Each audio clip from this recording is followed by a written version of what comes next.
We good to go? All right. I put it on. There we go. I'd like to call the June 2023 meeting on Committee on Accreditation to order. Will the staff please call the roll? Jomeline Belatayo. Michelle, you have to say it out. What's that? Oh.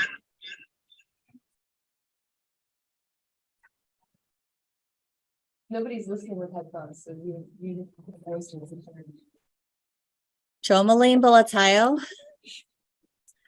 Augustine Stavrotis. Here. Kathy Krasha. Katrina Chakowski. Here. Cheryl Forbes. Here. Bob Fraley. Here. Ellen Hallis. Here. Mike Hillis. Here. Marty Martinez. Here. Jason Lee. Here. Gerard Morrison. Kevin Taylor. Here. We have a quorum. Great, thank you. And for those who are listening online and joining us, As a reminder. yes, When we speak, we have to unmute on our, right? Okay. So we did it for roll, but we will for next items.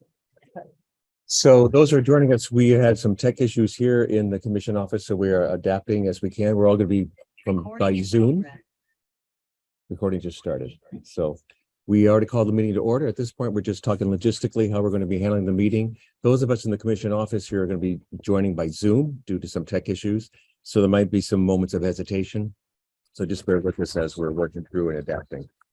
Many participants will be attending virtually, and the Zoom link is available to the public. Regarding microphones, and this is important for us here in the commission room as well, please mute your laptop speakers and microphones and mute yourselves on the Zoom video. This is a very important reminder to please press the button on your microphone to activate it when you speak. If you do not do that, those listening online will not be able to hear your comments and they will not be recorded. It is also important to turn off your microphone when you are done speaking. Zoom identification. For those participating via Zoom, which at this point is all of us, we'd like to ask that everyone check their Zoom ID and be sure it contains your first and last name accurately, so we're able to call on you appropriately, and also so that we get all the names accurately recorded in the record. If you need to update your name, click on the three dots in the window with your picture to bring up the rename option. When it is time to take up an item, we will need a moment to bring the appropriate attendees into the main meeting room and be sure that they can see and hear the committee, and that we can see and hear them as well. Participants will need to turn on their camera and unmute their microphone. If any member of the public wishes to comment on a specific item, please use the raise hand feature at the bottom of your screen during the item. You will be brought into the main meeting room at the appropriate time and asked to state your name and affiliation for the record. If you wish to speak on a specific item, please send a request through the chat feature telling us which item you wish to speak to, so we can be sure that call on you during the appropriate time. Or you can also send your comments through the chat feature and we will read those aloud. Please make sure we have your full name and affiliation and which item and name. There's also a time designated for general public comment at the end of the meeting. As a reminder, the meeting is being recorded. Once the meeting ends, the archived audio and video will be made available via the Commission's website. For motions and roll call vote, when you make your motions, please state the motion in full so there is no question what the motion is. Because committee members are in person, we normally would do a roll call, would not be essential. I believe now, since we've done Zoom, would you like us to do the roll call individually? We already did. Oh, you mean roll call vote? Yes, roll call vote. No, we can do them. We can do the regular vote, but everybody needs to unmute when we do that, when you say aye or no. Okay. Any questions about the protocols or on voting today? Okay, we'll move on to item two. Item two is the approval of the agenda. Is there a motion to approve the agenda for the June 2023 meeting? And again, please remember to unmute your microphone when speaking. Motion by member Lee. Is there a second? Second by member Tchaikovsky. And member unmute your microphone, and all in favor, please say aye. Aye. All opposed? Right, motion carries. We are now going to jump ahead to, actually, we'll do item three. We got to do item three. Is the approval of the minutes of the prior meeting. Is there a motion to approve the minutes of the May 2023 meeting? It'd be appropriate for any committee member not in attendance at that meeting to abstain. Member Cervantes, the motion, second by member Taylor. All in favor, please say aye. Aye. Opposed? Motion carries. We're now going to skip over due to time. We're going to item 6. Item 6 is the consent item. and this section is for action. The COA discussed the Sacramento County Office of Education at the May 2023 COA meeting and agreed to add these to a consent calendar at this meeting for action. Staff recommends that the COA approve the June 2023 consent item for Sacramento County Office of Education, which would result in granting a status of accreditation for the institution. Are there any recusals on this item? Co-Chair Martinez? Right, so noted. Is there a motion to approve the June 2023 consent item, which includes a recommendation of accreditation for the Sacramento County Office of Education? Motion by Member Tchaikovsky. Is there a second? Second by Member Cervantes. Any further discussion? All in favor, please say aye. Aye. Opposed? All right, thank you. Motion carries. We're now on to item 7. Item 7 is a program approval recommendations. This section is for action, and there are 2 institutions with 3 programs for approval. We will address each request separately. And as a reminder, this section is for action. Concordia University Irvine has 2 programs for approval: Pupil Personnel Services, School Psychology, Child Welfare and Attendance Authorization. And joining us today from Concordia University Irvine are institutional representatives Heather Cherney, Director of PPS Programs, Dr. Barbara Howard, Director of Accreditation and Assessment, and Dr. Heather Vesner, Dean of the School of Education. And we're going to check to be sure we have them with us. Cheryl's going to say something. And do we have any recusals? All right, seeing that, Cheryl. Yeah, I was going to say this during my staff report since we were running late. I'll do it now. So you may be wondering why there's not a description of a child welfare and attendance proposal here. So I think we have some feedback here. I think it's muted now. Is it muted? Okay. I wanted to just kind of talk a little bit for a second about where we are with the child welfare and attendance. The pupil personnel services standards were redone recently. I think you all remember that. They had to move to the new standards by this past summer, July 2022. So when the panel and the commission approved new PPS standards, they embedded the content for the child welfare and attendance in all 3 PPS programs. So in the past, individuals had to take additional coursework on top of their PPS coursework in order to get the child welfare and attendance authorization. And in order, the panel talked a lot about it to make sure that we were able to offer the CWA authorization to more candidates. And so that's why they embedded the content. They did add a 150-hour requirement for fieldwork for the child welfare and development if you want to add that authorization. So right now, everybody coming out under the new standards for PPS in any of the 3 areas will have the content. They will not necessarily have the fieldwork. And so there's no additional description that is in this these new programs that are going to come to you.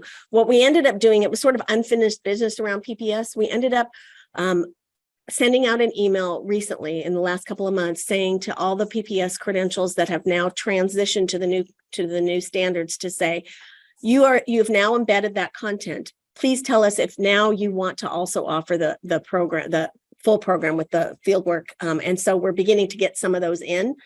So Concordia is sort of the first one to come to you, but you'll begin to see more of these as more institutions decide whether or not now that they want to offer the CWA fieldwork component. So just wanted to let you know that we have asked them to describe a little bit about that fieldwork component. We didn't provide that for you here, but in the future, if that's what you would like to see, we certainly can do that. Who's in charge of overseeing the fieldwork component? How are you keeping track of those hours? How are you making sure that the mentors are qualified? Those kinds of basic questions about the fieldwork. So just wanted to let you know as you look at the first one that comes in, because it doesn't have a description. Can you make sure you're and thank you. Sorry about that. And thank you, Cheryl. And considering that, are these hours in addition to the ones for the PPS, or can they be done? They can be done as part of the required PPS hours. hours. Okay, Yes, just to absolutely. clarify that. Yes. Okay. They don't have to be additional. Mhm. Yes, Great, so I thank- wanted to just mention that. No, that's great. Thank you for the information. We have the institutional representatives joining us now. Would you like to say anything about your program? Hi, my name is Heather Vesner, and I'm the Dean of the School of Education here at Concordia. Thank you for having us. And Can you hear us from Concordia? yes, Would anybody like to say anything regarding the program? You don't have to, but there's an opportunity for it. You joined us much, we'll say something. My name is Heather Cherney. I'm the director of the PPS program. Oh, you know what? We don't have them on speaker, so hold on. Hold on. Okay, Heather. Go ahead. Hi, my name is Heather Cherney. I'm the director of the PPS programs here at Concordia University. We're very proud of our program, putting together that school psychology. We've seen the need in the community. We have a very active and vibrant PPS school counseling program. So we're really excited to offer this as another opportunity for students to serve in that school psychology capacity. So if you have any questions about the program, it has been approved through content as of now. So if you have any questions, I'm happy to address those. Thank you, Ms. Cherney. Dr. Vesner, Dr. Howard, would either of you like to make any comments? Nope, just happy to be here and thank you for having us. All right, thank you. Our pleasure. And I say the same as well. Thank you for having Right, us. an opportunity now for, opportunity for the committee members. Have any questions for the representatives from Concordia University?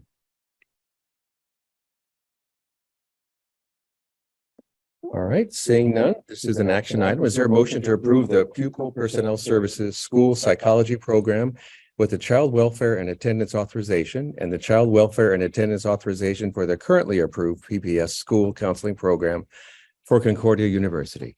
And I don't know that they have to say that entire motion. But is there a motion? Member Tchaikovsky? I move what Bob just said about Concordia. All right, thank you. PPS. Is your speaker off? I'm sorry. I wish we could just, No, her microphone's on. okay, great. Thank you. And so moved. Is there a I second? meant the, Second by Member Taylor. All in favor, please say aye. Aye. Opposed? All right, motion carries. Congratulations with the program. And good luck moving forward. Thank you. All right, Thank we're now you. going to move on to item 7. Item 7 is the program approval recommendations. Program approvals, this section is for action. There are 2 institutions with 3 programs for approval. Actually, we're on item. We just did item. Oh, We're I'm on sorry, the so second sorry. part of item I'm 7. sorry. We're second part of items. I'm so sorry. The second program is from Santa Monica Malibu Unified School District, Clear Administrative Services Credential. And joining us today from Santa Monica Malibu USD to answer any questions you may have about the proposed program are Tristan Gartrell, new teacher induction coordinator, and Dr. Mark Kelly, interim superintendent. Do we have any recusals on the item? All right, seeing none, would the institutional representatives like to say anything about the proposed program? Yes, good morning, committee members. I'm Tristan Gartrell. I'm the coordinator of induction within our Santa Monica Malibu Unified School District. And actually, this is my second time I'm in front of this committee this year. I was here in March as our teacher induction program was receiving its full accreditation after our site visit. So I'm really excited to be back and talk to you about our newly proposed program, our CASC Administrator Induction Program.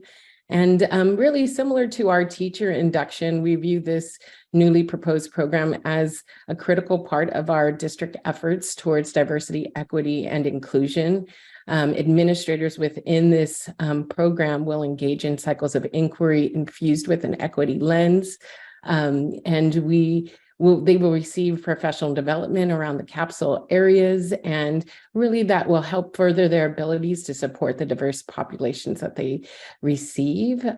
Coaching is going to be the heart of our program, and it'll really allow our candidates to build their own self-awareness and reflection around their beliefs, ways of being, and behaviors that guide their day-to-day leadership. So ultimately, we see this program, and our program aims to build confidence in our new leaders to affect change that will push our system forward and towards a vision for success for all students, and especially that centers the needs of those in the margins.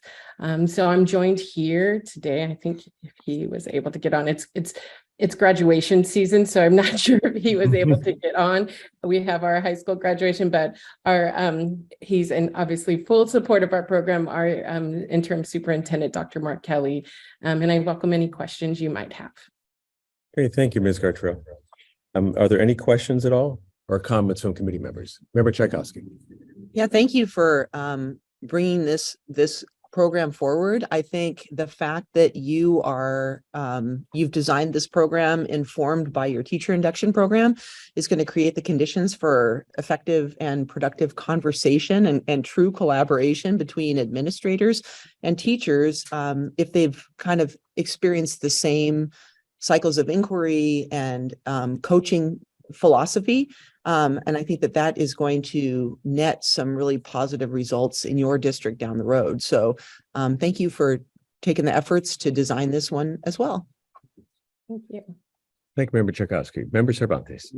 No, kudos as well. Plan, Do, Study, Act. Big fan. I also appreciate that many times as we climb this credential ladder, it's almost taken for granted the opportunity for those in leadership to provide reflection as they develop through it. So I appreciate that you're even having presentations as a culminating factor of the program, and good luck as you move forward. Thank you. Thank you, Member Cervantes. Any other comments or questions from committee members? All right, this is an action item. Is there a motion to approve the Clear Administrative Services Program from Santa Monica, Malibu, USD? Member Lee, is there a second? Second by Member Balatayo. All in favor, please say aye. Aye. All opposed? All right, motion carries. Thank you. Congratulations. We're now going to jump to item 11. Are we okay with that one? We good? No. Was it something I said here? The attendees. No worries. No worries. For item 8, I know, but we have a time certain for you now, so I think we were skipping, is that right? Well, item 8 is. We could do that one if you want. It's whatever you prefer. Right Okay, then, all right, let's go ahead and go to item 8 instead, please. Item 8 is the report of program status changes. Please note there's an agenda insert on this item, so please review the original document that was posted as well as the agenda insert. This item is divided into two parts. Part 1 includes items for action by the COA, which include requests to withdraw, requests to reactivate inactive programs, and or requests to add a new content area to an existing program. Part 2 provides information on programs that have transitioned to revised program standards and programs that have elected to change to inactive status. These items are for notification only and require no action by the COA. Part 1, sections A, B, and C. Section A is program withdrawals. Section A is an action item, and there are 2 program sponsors withdrawing 2 programs, and these are both found within the insert. California State University Fullerton, Education Specialist, Added Authorization Resource Specialist, effective June 8th, 2023. University of Phoenix, Preliminary Administrative Services, effective June 8th, 2023. Again, section is for action. Are there any recusals? Are there any, do I have a motion? Member Tchaikovsky. I move that we approve the recommendation for withdrawal for CSU Fullerton and University of Phoenix. Okay, so moved. Is there a second? Second by Member Hallis. All in favor, please say aye. Aye. All opposed? Okay, motion carries. Section B, programs requesting reactivation. We have no programs requesting reactivation at this time. Section C is adding a new content area. This is for action. Please refer to the agenda insert for this item. There's a request from Concordia University Irvine to offer the single subject program in theater. And we have representatives from Concordia University in Irvine available for any questions you may have about the program. Joining us is Dr. Barbara Howard, Director of Institutional Effectiveness Assessment and Accreditation, and Dr. Rebecca Stanton, Senior Director of Teacher Credential Programs. Is this, again, it's for action. Are there any recusals? All right. Seeing none. Any committee member have any questions or comments for our institutional representatives? I think it's great that we're doing theater. Yeah, Yeah. we need art. We need all that good stuff. Good for you. This is one of the Thanks. first, isn't it? Yeah. Yeah. There's only been a handful. Right, yeah, Early ones. yeah, early. The Yeah. last time I checked the Anything- website. I Anything think you'd there like were to 3. comment on from the institution? Any comments you'd like to offer? No, I'm just very pleased that we're here. Thank you for having us. We've worked really hard for this. I'm a former high school theater teacher and now senior director, but also the professor for secondary methods, and I have a lot of undergrads and postbacks who have wanted theater credentials forever. So thank you to California for having that and for having us here today. Oh, absolutely. Yeah, so delighted to hear this. Dr. Hard, we see you twice in one day. Twice in 10 minutes. Absolutely. And I Um, would just like to add thanks to. Any comment you wish to offer? Sure, absolutely. I just want to add thank you to Jake and to the review team, and just, we're so very, very thrilled that we get to do this. So thank you all so much. No, thank you. And thank you for joining us. So do we have a motion by any committee member? Member Malatayo.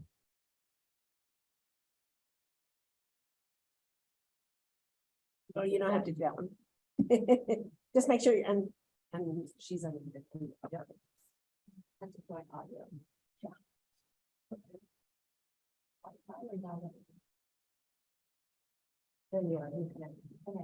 I move that we accept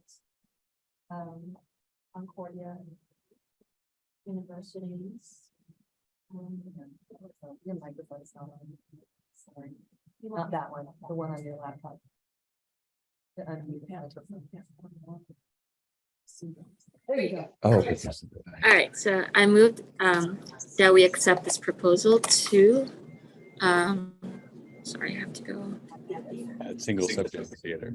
Single subject, accept this proposal to accept Concordia's proposal to add a,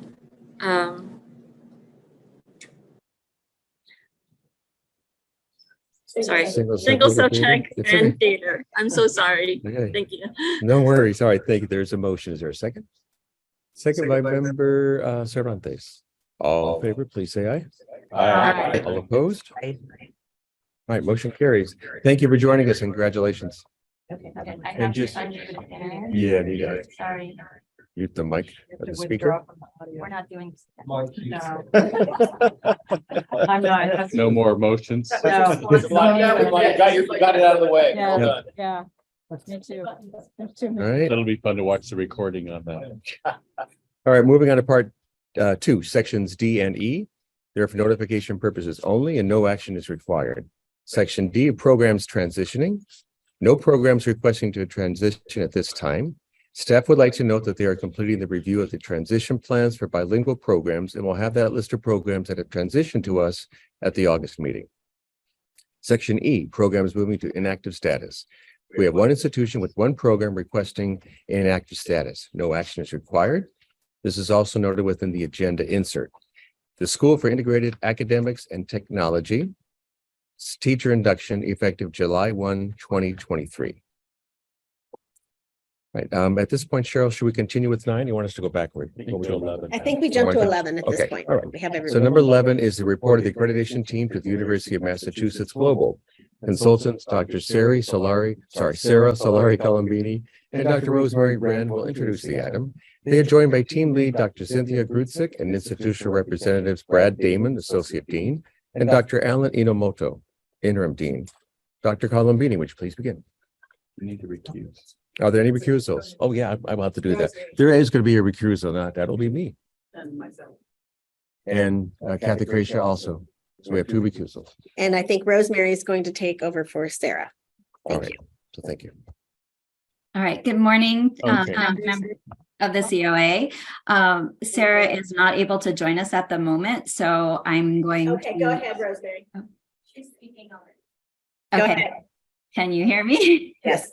All right, so good morning to the members of this committee. Sarah is not able to join us at this particular time, so I am going to share with you, or I'll introduce the team. I served alongside her and the review team on this visit. On April 29th through May 2nd, UMass Global had their accreditation site visit. A team of 8 reviewers examined 12 programs to determine alignment with the California Educator Preparation Standards. Over the course of 4 days, team members conducted interviews and reviewed evidence in a careful and thoughtful manner.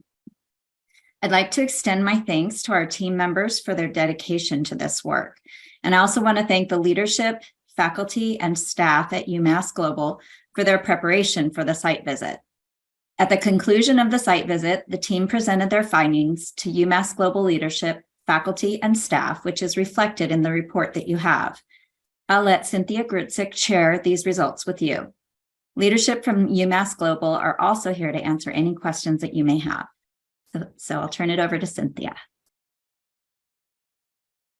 Thank you, Rosemary, and good morning, everyone. Can you hear me okay? Yes. Okay. It's great to be here today. You know, these days on the calendar finally turn up, and it's exciting because we've anticipated this. I do want to thank our colleagues from UMass Global, Brad Damon, Alan Enomoto, Provost Dodge, all the associate deans, the faculty, staff, advisors, coordinators.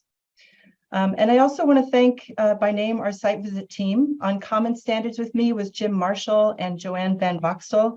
On program standards, Glenn Sewell, Sean Colcord, Sarah Johnson, Anita Flemington, and Michael Cork.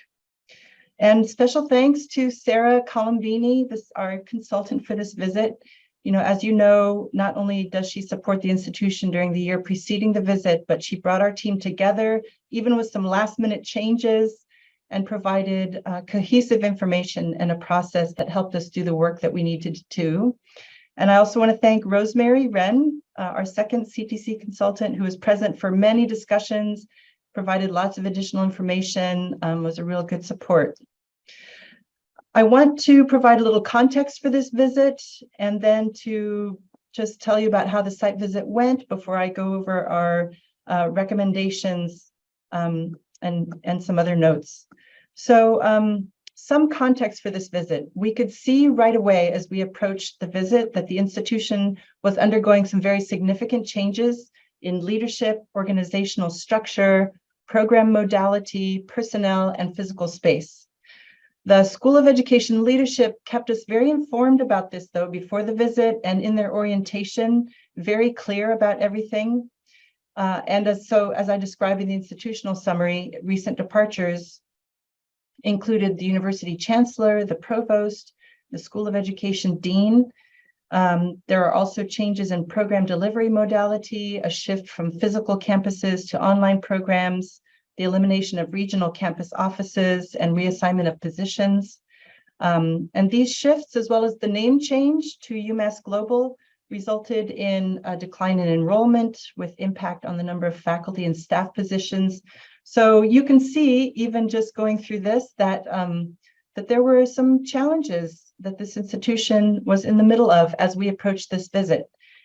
And it's not, for those of you who've done this, you know, this is not uncommon to find visits happening right in the middle of things. Mm-hmm. And so as we prepared for this visit, we acknowledged all these changes and reaffirmed our purpose, which was to provide professional peer review, ensuring that programs in our state are meeting standards and learning from each other to improve the profession overall, that we were there to be helpful with input that confirms the good work that's going on, as well as areas that must be improved, and that this is work we do together.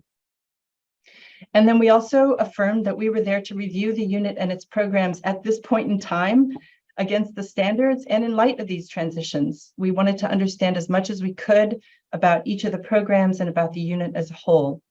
And so what we learned was that the School of Education and its programs have persisted through these changes in meeting the standards and in providing well-prepared teachers, clinicians, and leaders to the regions they serve. So a little bit about how the site visit went. This visit took place via Zoom, and in that aspect, it went very smoothly. Some interviews with candidates in their classes took place before the visit to allow the team members to get to know candidates and to listen to candidates. So we really appreciate the accommodation on the part of the institution and even the team members, which allowed this to take place. And then, of course, team members also interviewed program coordinators in advance of the visit, and they made themselves available for this. Throughout the visit, the institution was very responsive to our requests for adapting the schedule or finding additional people to interview. They were on hand and ready to help in any way. And then we recognized, you know, that we were listening to candidates themselves experiencing a transition and to completers who were, you know, pre-transition. So we balanced this carefully and weighed that as we deliberated our findings and kind of acknowledged that that was another way that the transition could play out. So a couple of comments on our findings, as you'll see in our report. Highlight was the very committed and experienced administrative team. You see two of them here, Brad and Alan, but also the associate deans.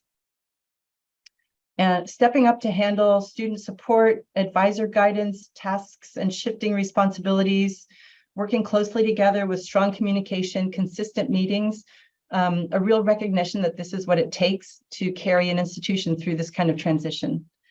And it also became clear as we moved through the visit that the programs were meeting their standards, candidates were doing well overall and appreciate their instructors, advisors, coordinators, and opportunities.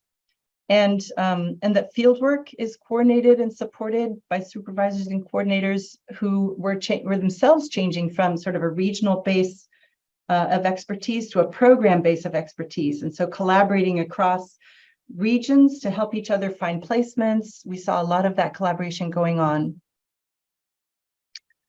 So I want to move now to our recommendation, which you have seen in our report.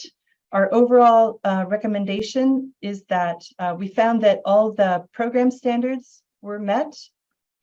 We found that all the common standards were met, except for Common Standard 2, which was met with concerns. And we described that in our report. And so based on this, we recommend a finding of accreditation with a 7th year report. And the 7th year report should address 4 things. That the institution provides the unit with sufficient resources for the effective operation of each educator preparation program.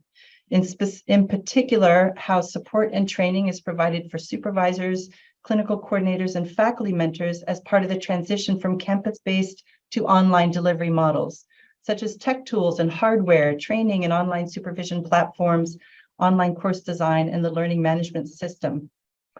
And we want the report to describe how program personnel are trained to take on the new responsibilities as a result of the transition. Also related to Common Standard 2, appropriate information and personnel are clearly identified and accessible to guide each candidate's attainment of program requirements. We are interested in seeing an updated organizational chart and a description of the outcomes of transitions in student-facing positions, including advisors, clinical coordinators, faculty mentors, and personnel in all positions to guide each candidate's attainment of program requirements. The report should also describe how candidates have access to information and personnel to guide their attainment of program requirements. The third component is a clearly defined process in place to identify and support candidates who need additional assistance to meet competencies. We would like the report to describe how the unit ensures that all site-based supervisors are made aware of the process to support candidates who need additional assistance, and to describe how the action plan and early alert systems, which are under development right now, are consistently used for candidates who need additional assistance to meet competencies. And then finally, the report should describe how site-based supervisors are evaluated in a systematic manner, and describe how site-based supervisors, which are cooperating teachers, are provided with feedback by the program in a systematic manner about their work with candidates. So, we were not surprised to see that there were some inconsistencies and processes still being worked out, which we see as, expected outcomes of major changes as the ones we outlined here. And as you know, a key factor in making a recommendation is weighing the type of follow-up that would be needed as part of the recommendation. And so in making this recommendation for a 7th year report, we feel this would allow the institution to follow up with information about how all the pieces landed in a year. And as a team, we felt that this could be information provided well through a report. So in closing, I do want to note that for this site visit, with all its complexity, the accreditation process as it's designed worked very well in helping us understand the institutional context while focusing in on the specifics through standards and not getting distracted. And the process allowed us to get to know this institution, its education unit, its leadership, its members, its completers, its students, and the members of the community. So thank you for the opportunity to share some highlights of our report, and I look forward to your comments. Thank you, Dr. Grutzik. We now invite the institutional representatives to briefly comment about the report. We remind you that this is not a time to dispute the team's report, but rather to provide any thoughts you had about the visit. Go ahead. I'm Alan Animo. I'm the interim dean for the School of Education. We wholeheartedly agree with that Dr. Grutzik and her team's recommendation. I just also wanted just to thank them. They were such a wonderful group of folks, and Cynthia, we really appreciate all your efforts with this, and Sarah and Rosemary, with yours as well. And I just also wanted to big shout out to our accreditation lead, Brad Damon, for all of his efforts. This was really a time of transition, and as what Brad started a year ago in terms of what was being placed in our application became having to change at the last minute, and it's been a kind of a really exuberated ride for us. It's been great, and I just appreciate Cynthia and all your common standards and program reviewers, and it was just a fantastic visit, and we really appreciate that. And then also that the 7th year report will really help us as School of Education and with the university as well. So thank you. And thank you, Dean Inamoto. Mr. Damon. Yes, I'd like to add, I'd also like to extend my thanks and to say, we really felt understood and seen by the team. I agree wholeheartely with the findings of the report. Our faculty have worked really hard during this time of transition. It was nice that I greatly appreciated the acknowledgement of their good work. And the reality is we do think the 7th year report will be very helpful in showing how well we've done with kind of managing this transition. It's tricky doing a site visit at the time, like literally within weeks and even days of some of the changes that were taking place. And we felt very seen and understood, and just appreciate the good work of the commission, Sarah Solari, Rosemary Wren, and of course the entire accreditation team. So thank you. Thank you, Mr. Damon. At this time, are there any comments or questions from committee members? Member Tchaikovsky, followed by Member Lee. Well, yes, thank you. It's really encouraging to me to see such a kind of forward-thinking, solutions-oriented kind of can-do attitude manifested across such a large program in a time of transition. And I just wanted to say that I appreciate your focus on what you're calling non-traditional students. And I noticed a huge increase in the number of ed specialists that you're preparing in a variety of subject areas. And that's such an area of need for California and the nation. I guess I would be curious to know more, or for you to consider and bring back in the 7th year report how it is that in this time of transition where you've said these pieces are falling into place, how are you going to maintain support for these potentially vulnerable new teachers? Because it's hard enough to be a new teacher in any subject area, but to be a new teacher of students with special needs at a time of transition in a state where we've had this, emergence of technology, I guess I'd be particularly interested in what that will look like at the candidate level. How are you going to know that these people are getting the support they need to not only obtain a credential, but be prepared to thrive and be retained once they sign contracts? To me, I think that would be very interesting to hear a year later. Thank you.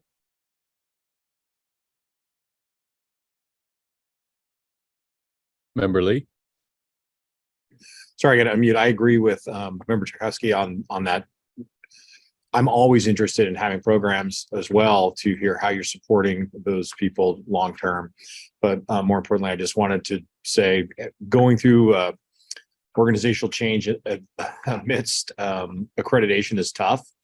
And we went through that, and it's nothing to the size and degree that UMass Global has gone through. So great work. And I look forward to hearing about how it goes in the 7-year report. That's just a whole lot of change. All it admits accreditation, which is a whole lot of work. So well done.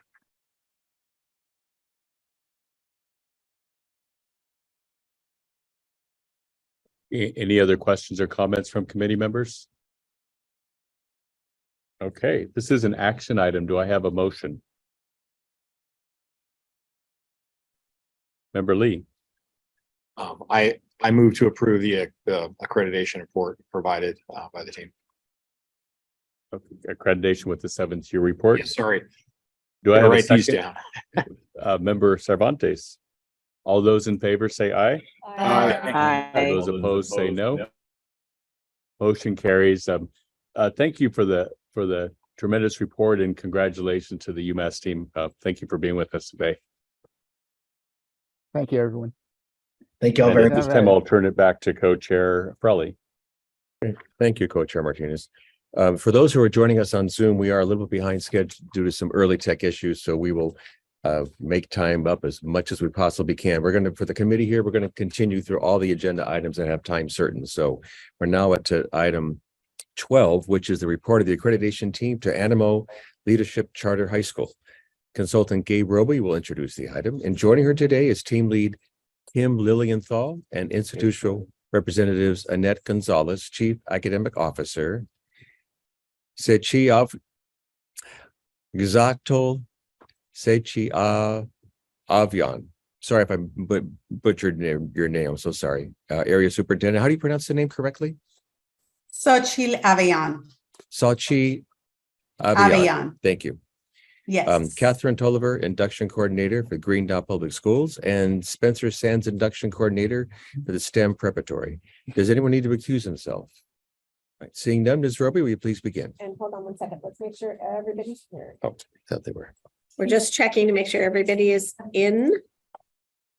Okay, if you are performance assessment, can you unmute yourself?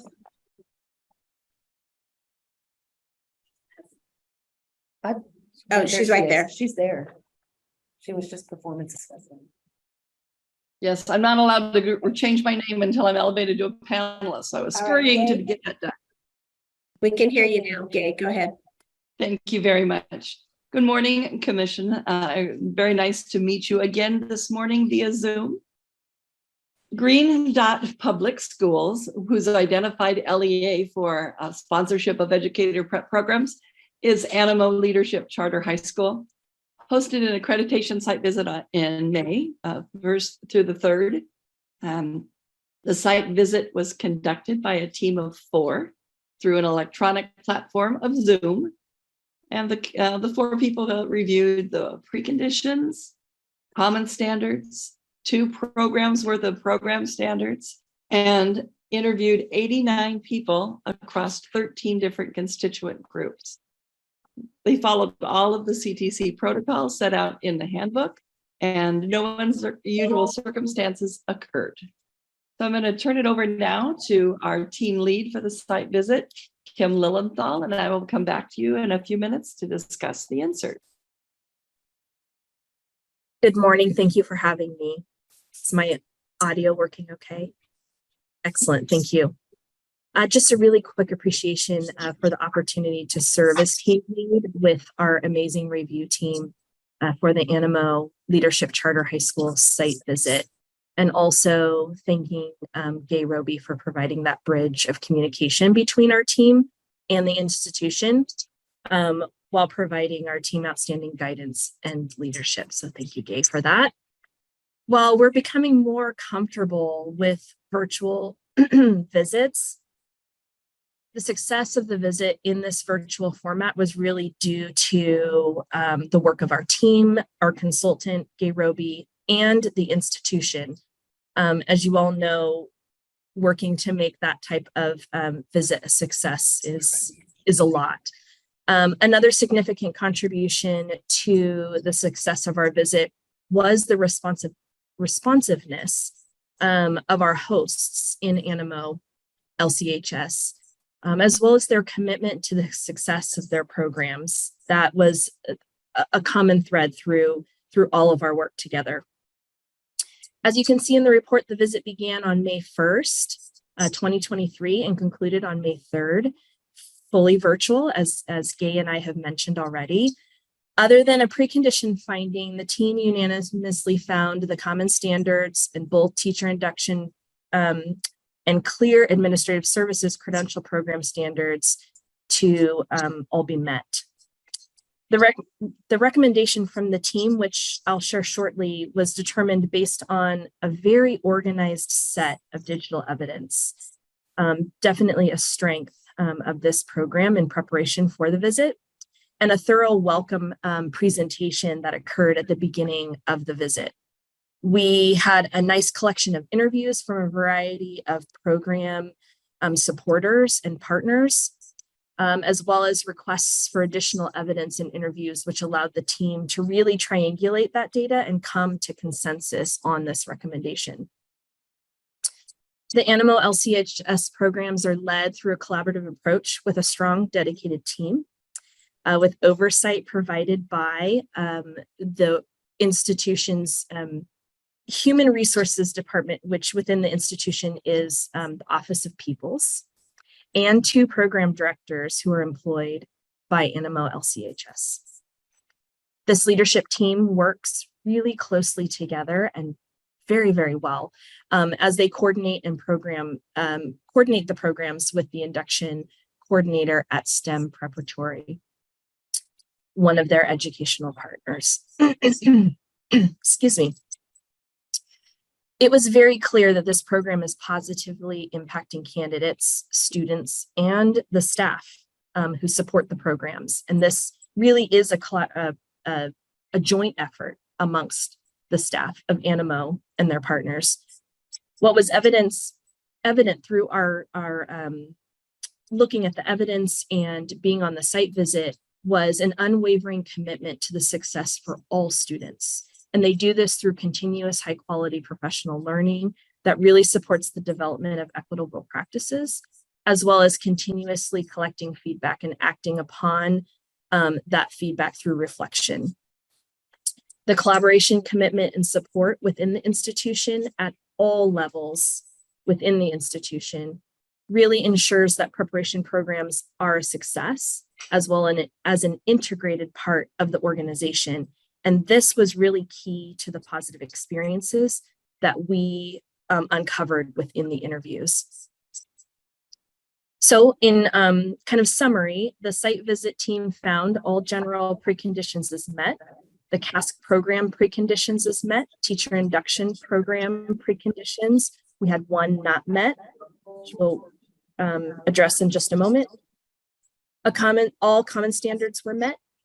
All program standards for the teacher induction and administrative services credential program were met. And the team unanimously recommends accreditation with stipulations due to the teacher induction program specific precondition finding that all eligible teachers were not offered enrollment in the program during their first year of teaching. The institution has responded promptly to this finding, and Gay will speak to this responsiveness at the end of the report, which we're very close to. While the team found all standards met, there was one area where the team suggested the program continue to address, encouraging the program to look and reflect on the time required to lead 2 high quality preparation programs and really determine if that time is adequately met by the current leaders, as they have a myriad of other duties that are assigned. This might allow room for candidate enrollment increases, adjustments, adding additional programs, et cetera, as these might be challenging given the current demands on this pair of program leaders. The site visit team found our work with Animo LCHS to be a pleasure and very, very inspiring. Their dedication to preparing new teachers and leaders to serve students by delivering on their promise of educational equity for all, while prioritizing wellness and elevating teacher and leader voice. So at this time, I'll hand the presentation back over to Gay Roby, who has a few words regarding the insert for this agenda item. And after that, I welcome any questions from COA members regarding the Thank you, Kimberly.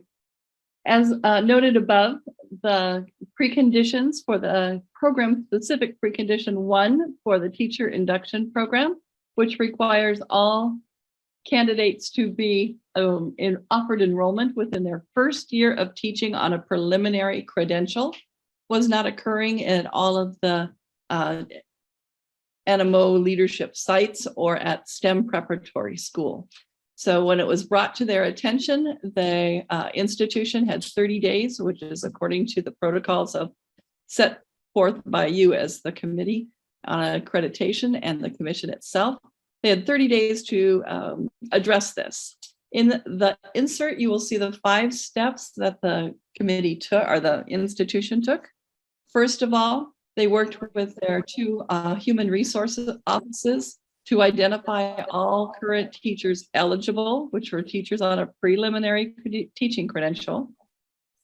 Secondly, they then developed a tracking document so they could list each teacher and what they were, when they were approached and what their response was, and then they could follow up according to those responses.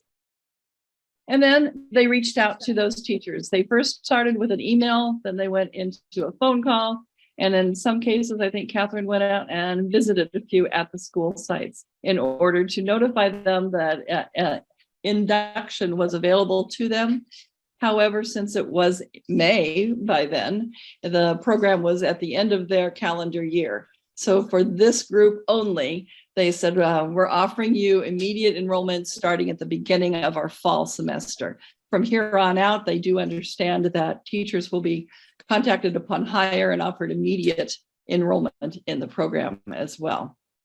And then finally, they worked with their 2 human resource offices, both at STEM Preparatory and at Animo Leadership Charter High School institution, to set a protocol and procedures so that they are working together to help them know that, that is the last, I missed one there. The last bullet is they publicize it. So they made it known on their website and your instruction handbook that this was going to be the new policy within the first year. And then finally, they worked with their human resources offices to ensure that the procedures would be set out and everybody understood it and could move forward. So back down at the bottom there, staff recommendation, because we have looked and worked with them on rectifying the precondition 1 for the teacher induction program. The staff believes that they now meet precondition 1 and recommends full accreditation rather than accreditation with stipulations. All right, thank you, Ms. Roby, and thank you, Ms. Leventhal, for the very thorough report. That really helps a lot. So committee members, just be sure you do read the insert as we do some deliberation here.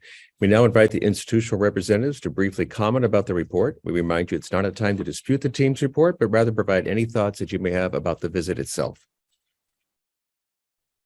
Good morning, committee members. My name is Xochitl Aveyan. I'm the area superintendent overseeing the Clear Administrative Services Credential Induction Program. Thank you for allowing us to be here this morning. Greenup Public Schools and Animo Leadership Charter High School is very proud of the work we have been doing in both our teacher induction and Clear Administrative Induction programs. We want to thank our visiting committee, Kim Lilienthal, our accreditation lead, Cheryl Dultz, Jason Mercier, Dean Carr, and Gabe Roby, our CTC consultant, for your support and guidance throughout the process. We could not have done this work without your guidance. We are a learning organization, and as such, we have reflected tremendously on how to continue to support our teachers and our administrators. You have evidence of our responsiveness through us being able to address immediately what the visiting committee asked us to make sure that we covered, and it was immediately addressed. That is how we work at Green Dot, because we are committed to the continued work in partnership with the CTC in this work to ensure that we deliver our vision and mission of preparing all students for college leadership in life. I cannot thank you enough once again for allowing us to learn through this process, and we continue to be committed to the work to ensure everyone's growth. Thank you. Thank you, Ms. Avion. Any other member of the institution wish to offer comment? My name is Catherine Tolliver. I oversee the teacher induction program. I just want to say thank you. Thank you for having us here today. And thank you, Kimberly and Gay Roby, for your continued support and guidance in this process. I think I can speak for all programs, us included, that the accreditation process is not a process of, oh, I got you, but an opportunity to learn. And so thinking about the findings in the report, it strengthens us as an organization. It strengthens us as programs, particularly the teacher induction program. And with the findings, we've been able to put in a system and a process that allows us to meet the needs of our candidates. And so I thank you again for this opportunity. Thank you, Ms. Tolliver. What you just said really jumped out, and that is it's not a getcha or we got you moment, right? It is supportive, and that's exactly what this entire process involves. So thank you for making those comments. Anyone else wish from the, anybody else from the institution wish to offer a comment? My name is Annette Gonzalez. I'm the Chief Academic Officer at Green Dot. I want to thank Kimberly and the visiting committee, obviously the collaboration from Gay and our partnership with the CTC, but also just recognize the work of Catherine and Sochi that they do leading these programs. They also lead many other initiatives and work in our organization, and this process has actually allowed us to reflect and to work towards creating more time and space for them next year to build enrollment, to strengthen the programs. And so we are definitely, I want to acknowledge their work in leading the visit and also just acknowledge how we want to continue to expand the time and flexibility available to them to continue to do this work moving forward. Thank you. Thank you, Ms. Gonzalez. Anyone else from the institution? I believe we got everybody. Okay, opportunity for the committee members to offer any questions or comments. Member Hallis and then Member Cervantes. Good morning, and kudos to being so responsive so quickly to getting some of these things addressed. That's very impressive to see the hard work that went in. We know in this day and age, teachers aren't always in place when the school year and school bell kicks off. Can you talk about maybe if you get some teachers who qualify for induction who are brought on as late hires, let's say October, or we know these days even February or March, the type of support they're going to get in their first year? Yes, thank you for that question. We have a set of mentors that are dedicated to the work of supporting teachers.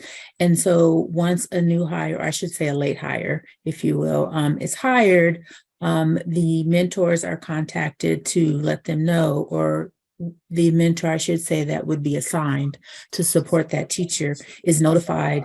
And we really look at the capacity of the mentor and if they're able to accept that candidate into the induction program.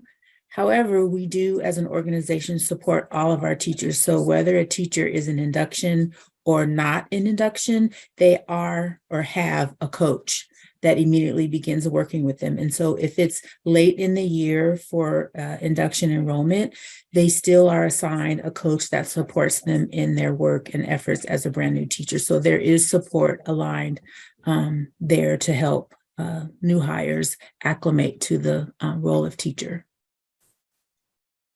Okay, thank you. Member Cervantes, then Member Gracia.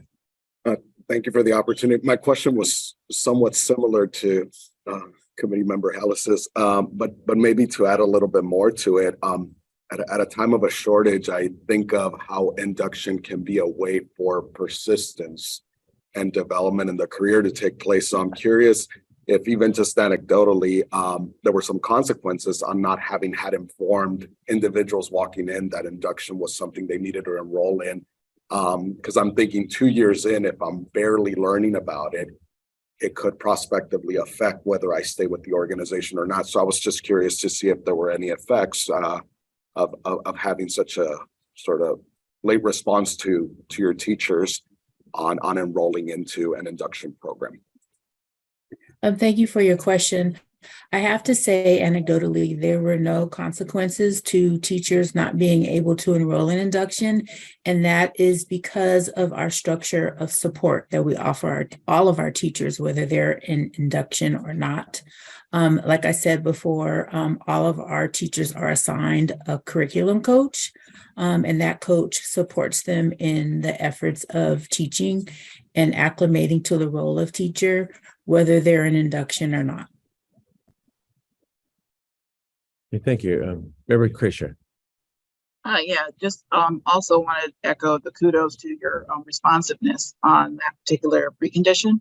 The question that I have is kind of specific to that in terms of, we are in this, post-COVID situation where you do have a lot of preliminary COVID, I call preliminary COVIDs, that have not done their EdTPA because they've had that extension.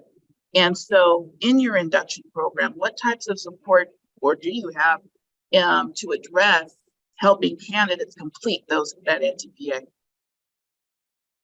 Yes, thank you for that question.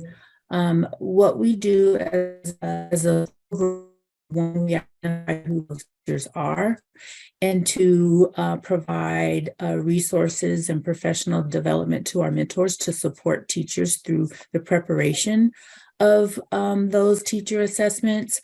We have aligned professional development sessions through our cluster.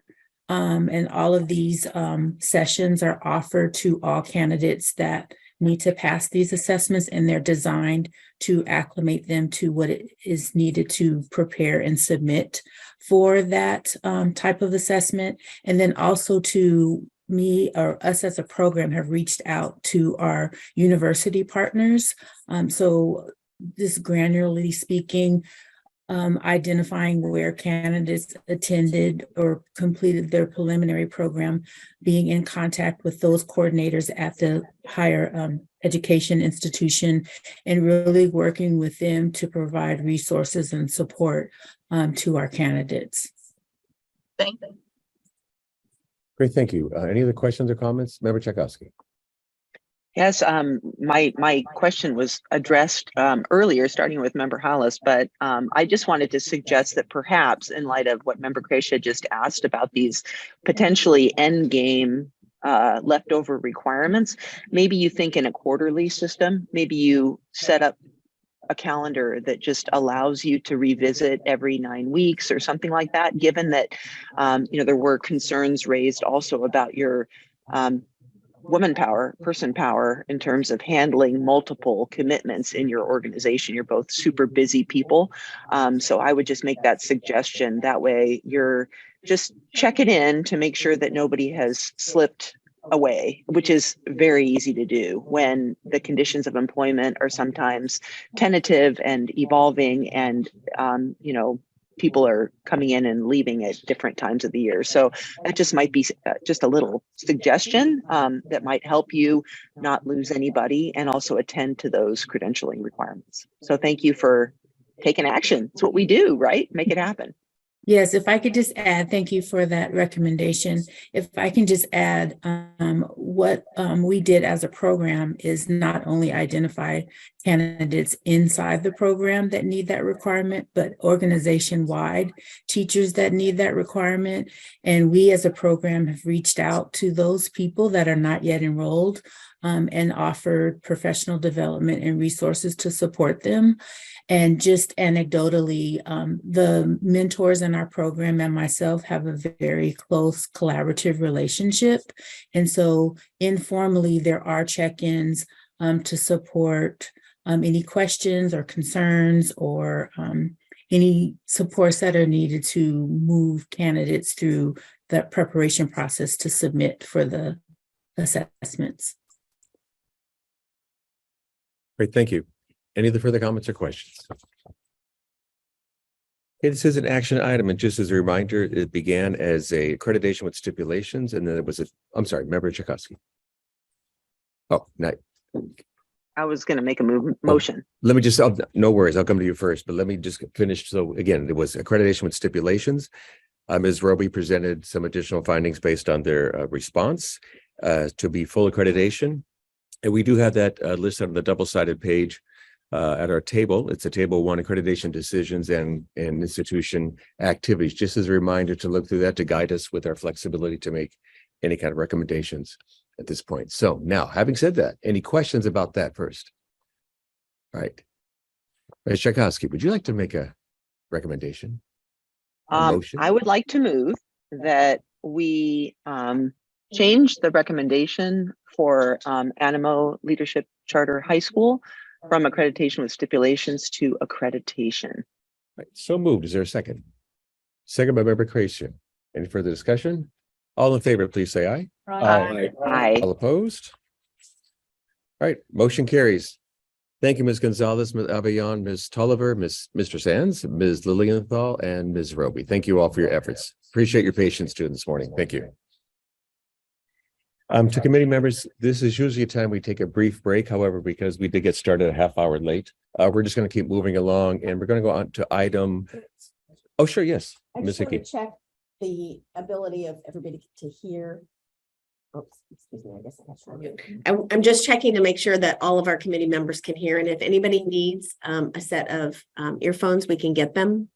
So just let us know if you're having troubles. I see a couple of our members already got their earphones. Thank you. Great, thank you. So we're going to move on to item 13. Item 13 is the discussion of the second follow-up report from Pleasanton Unified School District. Consultant Poonam Bedi will introduce the item, and she is joined by institutional representatives Namarta Graywall, Director of Human Resources, Julie Trisselman, Induction Coordinator, Kim Carlton, Pleasanton New Teacher Project Coach, Denise Halterhoff, PNTP Coach, and Sarah Landis, PNTP Coach. Anyone need to recuse himself? All right, seeing none, Ms. Bedi, will you please begin? Yes, thank you. Can you all hear me okay? I want to start with that. Yes. Perfect. All right. And I know that Marta, Sarah, and Kim, they're in the attendees, but I'm sure they'll be brought in. So I'll go ahead and begin in the meanwhile. So good morning, committee members. Item 13 presents a summary of Pleasanton Unified School District's second follow-up report. The actual follow-up report itself was submitted by Pleasanton, and it's posted on their accreditation website. So there is a link to that report at the top of this item. So to provide a little bit of a background, Pleasanton operates a teacher induction program, and they hosted a site visit back in March of 2021. The site visit resulted in an accreditation status of accreditation with probationary stipulations, which included quarterly reports and a revisit. Pleasanton provided quarterly reports leading up to their revisit, which occurred last April. The revisit report was presented to the COA last June, and at that meeting, the COA took action to remove all stipulations and to change Pleasanton's accreditation status from accreditation with probationary stipulations to accreditation. As part of that action, Pleasanton provided 2 follow-up reports specific to the 3 areas that are noted at the bottom of page 1 and the top of page 2 of this item. These 3 areas are the impact of the advisory team, the system of support for education specialist candidates, and the curriculum or end of year reflection process for candidates, as these were newer systems that were in place during the revisit. So the 2 follow-up reports, as I stated, were submitted. And the remainder of this item includes a summary of the actions that Pleasanton has taken in these 3 follow-up areas. So staff is recommending that the second follow-up report from Pleasanton be accepted. I would also like to acknowledge the work that the Pleasanton New Teacher Project, or PNTP team, has undertaken since the site visit to build their program into what it is today. The PNTP team continues to foster relationships both within the district and outside of the district to strengthen that system of wraparound support for their new teachers. And that's reflected in the first follow-up report that they provided and in this one before you today. So I would now like to briefly turn over this presentation to Julie as she briefly goes over the actions that are summarized in this item. Thank you. Good morning, members of the committee. Thanks for this opportunity to share about the Pleasanton New Teacher Project. Our follow-up report, as Punam mentioned, has 3 focus areas. And the first was the impact of the advisory team. Our Pleasanton New Teacher Project continues to see a positive impact from the advisory team. Since the first follow-up report, the team met again in February with a focus on analyzing the candidate mid-year survey data, and then again in May as part of our year-end colloquium. We're really proud to share that the advisory team has reported a high level of positive feedback from our program surveys during all of our meetings that we've held so far. In addition to the data review, the advisory team discussed our program focus question this year, which was how might we better incorporate diversity, equity, and inclusion in our work with new teachers. One suggestion that came from a university representative on the team shared that credential candidates in his program read the book Culturally Responsive Teaching in the Brain by Zaretta Hammond. And as a result of our advisory team meeting in February, the leadership team decided to purchase this book and use it as a book study for the 23-24 school year. Our team will also look for ways to help new teachers gain knowledge and understanding of DEI and build in more opportunities for candidates to observe lessons of other veteran teachers. Next steps on this item that our advisory team is scheduled to continue meeting next year in the fall, winter, and spring again. The second focus area was on support of our education specialist candidates. Since our December report, we've continued to work closely with our special education department and school site administrators to coordinate the support provided to our ed specialist candidates. Our ed specialist coach, Denise Holterhoff, who's on this call, continued to represent us at the Department of Special Education meetings and also coordinate with our SPED mentors in support of our education specialist candidates. Our special education staff, our leadership team has continued also to invite special education staff, including our director and assistant director of special education and other veteran special ed teachers, to attend our advisory team meetings and encourage them to share their perspective on new teacher support. Our new special education website, which was designed by our staff, highlighting Sarah Landis in collaboration with our special education department, has also continued to be a source of support this semester for all our special education teachers, paraprofessionals, and families.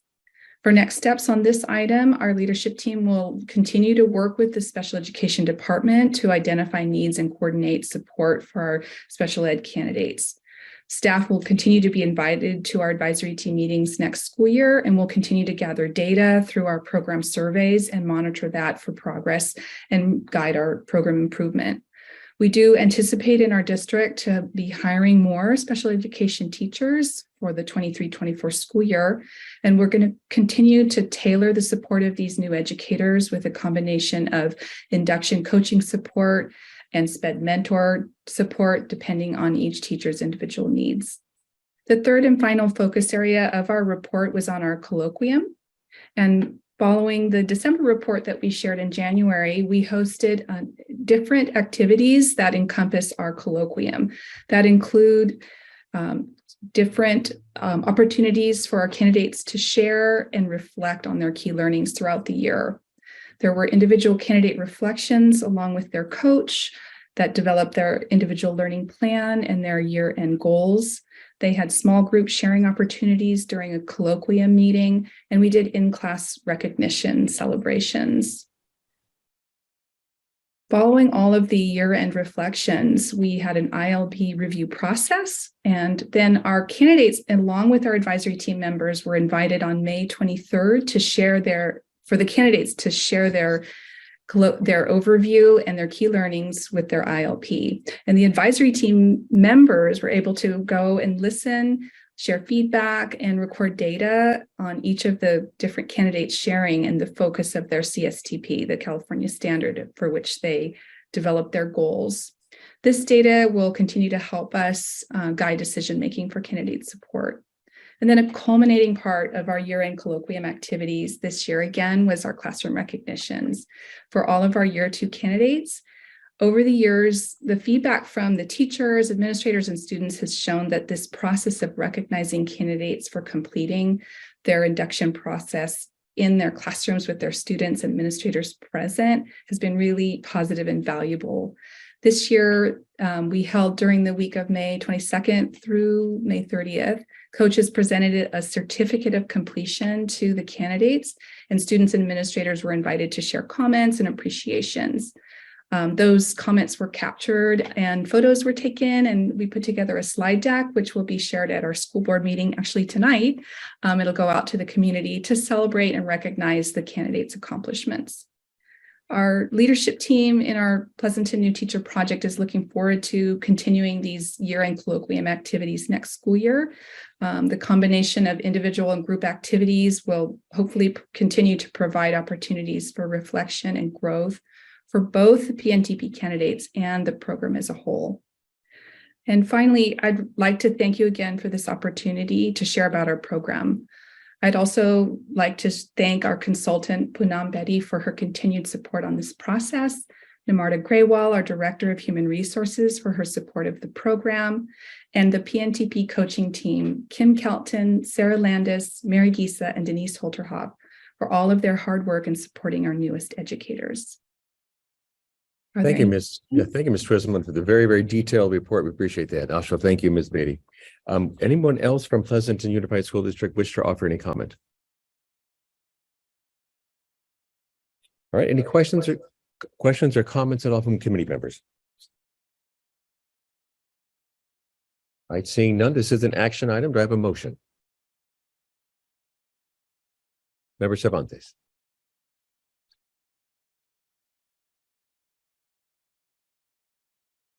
Thank you. Motion to accept Pleasanton USD's second follow-up report.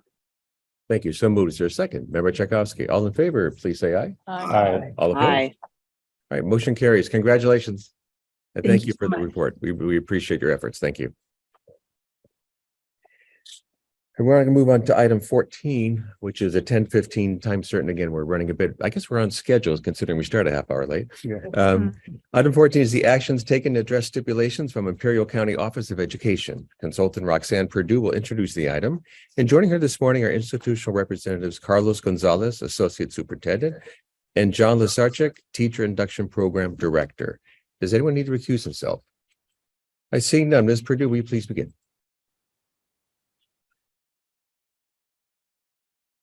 Roxanne, can you hear us?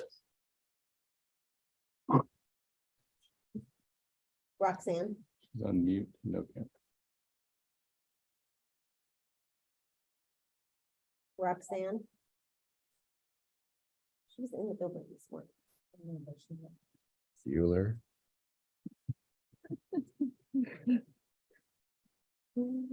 Roxanne, are you there? I was about to start singing police. I was gonna say, She's upstairs. yeah, let's take but when the big hand over there is on the 10, it's about 3 minutes. We'll reconvene. Thank you.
They took a That's 2-minute that. break, so don't worry.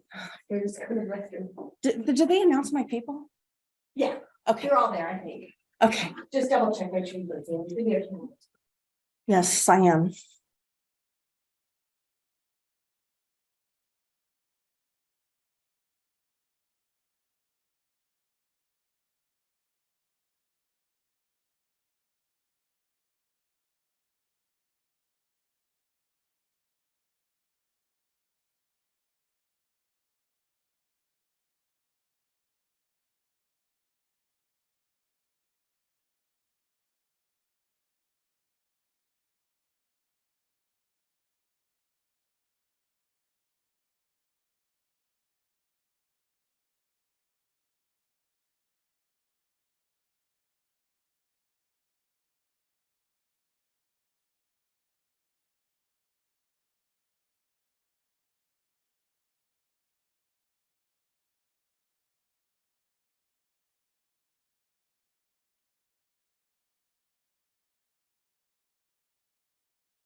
Test.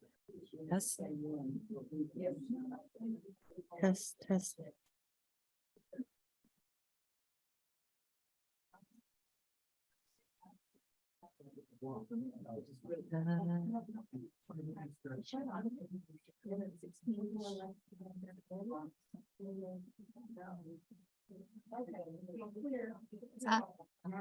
Amanda? Okay. Oh, sure.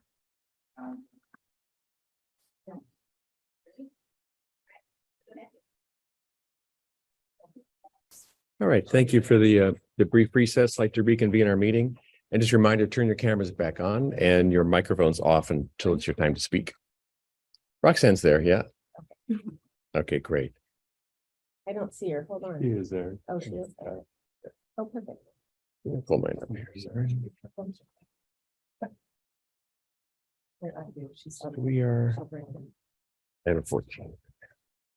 All right, we're going to move on to item 14.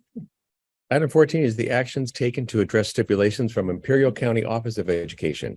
Consultant Roxanne Perdue will introduce the item. And joining her this morning are institutional representatives Carlos Gonzalez, Associate Superintendent, and John Lasarczyk, Teacher Induction Program Director. Anyone need to recuse himself? All right, seeing none, Ms. Perdue, will you please begin? Thank you, Co-Chair Frelly, and good morning, committee members.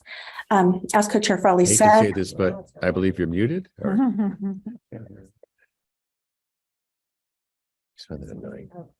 Muted. Roxanne, you don't look muted, but we can't hear you. Okay. Talk a little louder. Let's see if we can hear you. Say something, Roxanne. Okay, can you hear me now? No. Maybe it's because you have your headphones. Oh, wait. It's me. Sorry about that, Roxanne. This time it was my fault. Go ahead. I'm doomed with technology today. Anyway, thank you, Co-Chair Frelly, and good morning, committee members. As Co-Chair Frelly mentioned, this is an item that provides information on the actions taken by Imperial County Office of Education in this last year to address stipulations. Before we dig into the actions that they took, I'd like to take a moment to mention that John Lasarczyk, the program director, took over this process after the site visit had already occurred. And so he hit the ground running. And he has been such a pleasure to work with because he is enthusiastic and he is innovative. And I think you'll see that in the actions taken in this report. And I know that you saw that too when we did our update on the 6-month report. So with that, my recommendation is that the COA remove the stipulations and change the accreditation status of Imperial County Office of Education from accreditation with stipulations to accreditation. And that is based on the following. So the committee was, the committee assigned the status of accreditation with stipulations to Imperial County back at their June 2022 meeting a year ago. And the site visit took place April 25th through 27th, 2022. And the report from that visit is available in the background as a hyperlink. The following stipulations were placed on the program in June 2022. And I'm just going to say them in brief. They're there in front of you on the report. Basically, it boils down to the site administrator and mentors collaborating together with the candidates to provide input on the development of their goals in the ILP, and then collaboration with their higher education partners, followed by mentors being regularly assessed and evaluated on the quality of their services so that they're retained only the most highly qualified mentors. And then only mentors who represent and support diversity and excellence are retained also. And that was number 4. With that, as you follow through the report, you'll see that the report is broken down into, it'll have the stipulation again, and then it'll have the rationale that the team had behind that stipulation in brief. And then it will give the actions taken by Imperial County as well as their evidence in hyperlinks. And I'm going to take a moment to turn this report over briefly to John the program director for Imperial County, as he has a few comments to make on the actions that they took. John? Thank you, Roxanne, and good morning, committee members. Thank you for allowing us an opportunity to share a little bit of our journey since that April visit last spring. I want to take this time to thank Roxanne for her support. There's been many hours on Zoom calls and going back and forth, and I really, really appreciated her support. And I'd also like to thank the Associate Superintendent of Imperial County Office of Education, who's with us, Carlos Gonzalez, for his support as well, mainly for connecting us with the local superintendents, which has been really, really helpful. So one major aspect of the visit is that the feedback that we received gave us a tremendous opportunity for growth. And we are trying to build a culture of feedback here with our induction program. So that kind of set the stage as I came in, like Roxanne mentioned. So for example, if you look at stipulation number 1, we now require that all candidates hold what we call the triad meeting with both their mentor and the site administrator to review goals, to give them an opportunity to provide feedback. And we're already, we just instituted this last fall, and we're receiving feedback from the principals saying, this is a great opportunity, especially for these new teachers, giving them the feedback. And then now I know as a site administrator how I can support them throughout the course of the year, and maybe even give them an offer of professional development that they could attend to improve their teaching practices. So that has gone very well for stipulation number 1. Another opportunity that we have really been blessed with is our relationship with our Institute of Higher Education, which is right down the road, San Diego State University, the Imperial Valley campus. We've had a relationship with them in the past, but this year, due to communication between the needs of our program and them, and one of the needs that we saw early on was that we still had a lot of candidates that needed to pass the TPA and the RECA in order to successfully get their clear credential. So with the communication between our program and the teacher director at San Diego State Imperial Valley campus, they actually opened up in the spring 2 classes, one for TPA and one for RECA, that gave opportunities to our candidates to attend and check those boxes off and become, help improve their teaching practices to get more closer to their clear credential. So we're really thankful for that. And that's just another opportunity example of how our relationship has improved. And I'm very much connected with the teacher coordinator down there at San Diego State for further, and we're looking at further opportunities to communicate with each other and to collaborate as well. So our mentors have been a major focus this year as stipulations 3 and 4 focus on our mentors. And since the accreditation visit.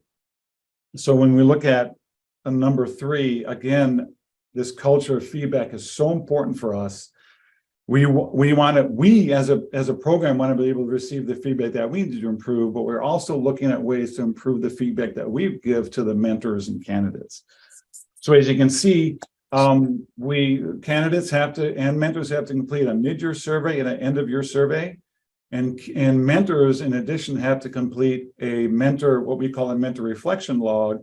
And a lot of the questions are designed about how they supported their candidates, for the candidates, how the mentor supported you, and then for that reflection log. And all 3 of them, there's questions about how the induction program can improve, what went well, what can be done better. And I think the major difference is now how we compile that data. It's a lot of data, and we compile it now based on, some kind of red flags that we see. There weren't a lot, thank goodness, but we have some red flags and how we can address those. And districts, we are a consortium, so we support the districts, and the districts have reached out saying, hey, John, can we get our survey feedback based on our district? So we've been able to provide each district with our specific feedback from their candidates and their mentors, which in the past hadn't occurred. So we're very happy that we're able to offer that as well. And we also have a group of people that we call advisors, and they give feedback through the ILP rubric to the candidates, but they also copy the mentors. So it's a great way for the candidates to see what they need to improve on and what they need to do, but the mentors see it as well. And then you look at that as an opportunity to say, okay, what can I do better to support this candidate so they can meet that goal or they can meet that challenge that was placed in front of them. Lastly, when we look at the last stipulation, I believe one of the major steps we took this year was we now have the ability, and we've been able to communicate with superintendents directly through the local district superintendents meetings that are held monthly here at the county office. And I've been able to attend 3 of them this year. And the main focus is when it was my turn to go and communicate with them was, hey, we had a site visit, we had these stipulations. I think the 2 of the things that we can really focus on are 3 and 4, the mentors and the superintendents were very supportive. In fact, one of the issues that we realized early on was the mentor stipends were so different across each district, and some had been in place for a long time. So if we want to attract and retain good mentors, well, we have to pay them commensurately. And the superintendents realize that, and they have now committed to making sure that the pay for each of their mentors is higher, and across the valley, it's more consistent. So no matter what district you are in as a mentor, you will get paid the same amount as any other district. So that is very important, I believe, to retain those good mentors, because we've had some challenges in the past because they're competing with other programs, after school programs and other things where they can get more pay. So this will really be helpful for us in that respect. And that'll also help us retain more qualified mentors. And one of the things that we've also done is we have created and developed a quarterly induction newsletter that we send specifically to superintendents. One of the first pieces of feedback that we received from a superintendent was, John, there needs to be better communication. So we have opened the lines of communication. We're attending meetings. We're providing this quarterly newsletter. And I just happened to look at the end of the year survey, we send to everybody connected with the program, including superintendents, and that same superintendent that offered that suggestion for us replied on his survey that and communication has improved greatly. So we are very appreciative of that, of the feedback they received allows us to become better. So again, that's all I'm going to share. I was told I had about 5 to 8 minutes, and I want to honor that. But I also, again, I want to sit here and thank Roxanne Purdue, our consultant, who has been very instrumental in helping us develop and helping me personally as a first-year induction director. And again, Carlos Gonzalez, who's on the call, who has been very supportive of our program and allowing us to expand communication with the superintendents. So thank you very much. And with that, if you have any questions. Thank you, Mr. Letharczyk, and also thank you, Ms. Purdue. Mr. Gonzalez, any comment you wish to make? Yeah, I would. Thank you, Mr. Frelly. Just community members, thank you for the opportunity. It's really nice to meet all of you, even if it's via Zoom, right? But it's nice to meet all of you. Roxanne, thank you so much for your guidance. It's meant a lot. And this has been a great opportunity, at least for us. As Roxanne mentioned, John, this is his first year and he hit the ground running. And I have to say, from the beginning, he has done an excellent job, as he's mentioned.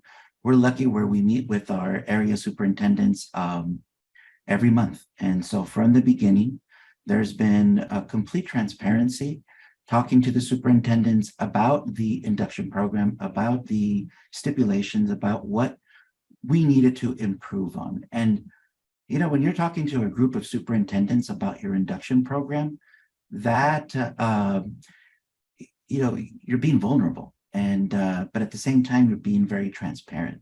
And I commend John for that work, because what that led to was our superintendents embracing whatever support it is that we asked or we needed, and ensuring that at the end of the day, that we have a high quality program. They're all vested in it completely. Every single one of the teachers that really comes out of our program goes back to their districts respectfully. And so it's very important that they also feel that the induction program that ICOE is providing is a very high quality program. So I think this was a great opportunity for us to really be able to evaluate the program and make it only better, just like John mentioned. And so I commend again, Roxanne, thank you for your guidance, and John for doing an excellent job. And I can tell you, if you also, of course, have seen the evidence, it is excellent in regards to ensuring that all those different stipulations have been met. So again, thank you for the opportunity. And I can tell you that our program is much better because we have gone through this process. So thank you. Thank you, Mr. Gonzalez. Again, it's resonates with us when you comment about how effective the process that the CTC does to support your program. So thank you for that. Any committee member have any comment or question? Okay, this is an action item. Oh, I'm sorry, Member Tchaikovsky. Yeah, sorry. Hi, thank you. I just wanted to say a couple things, and I'll try to be really brief about this. First of all,